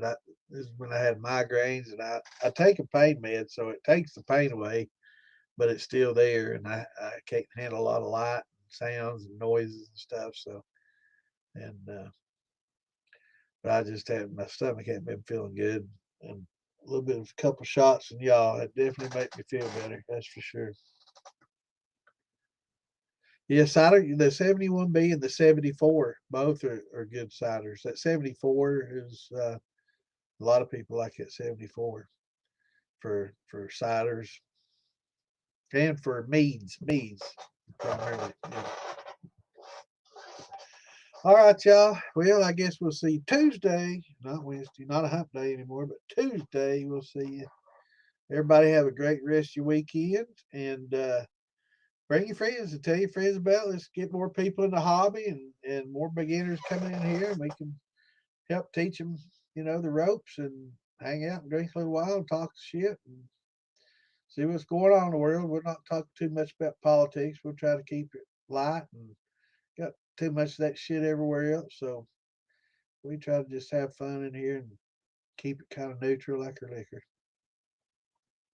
But y'all have a great weekend. What's rest left of it, and we will see you back here Tuesday night at 8 Eastern. Until then, y'all have a great weekend. Shine on. Love y'all. Peace out. See you Tuesday.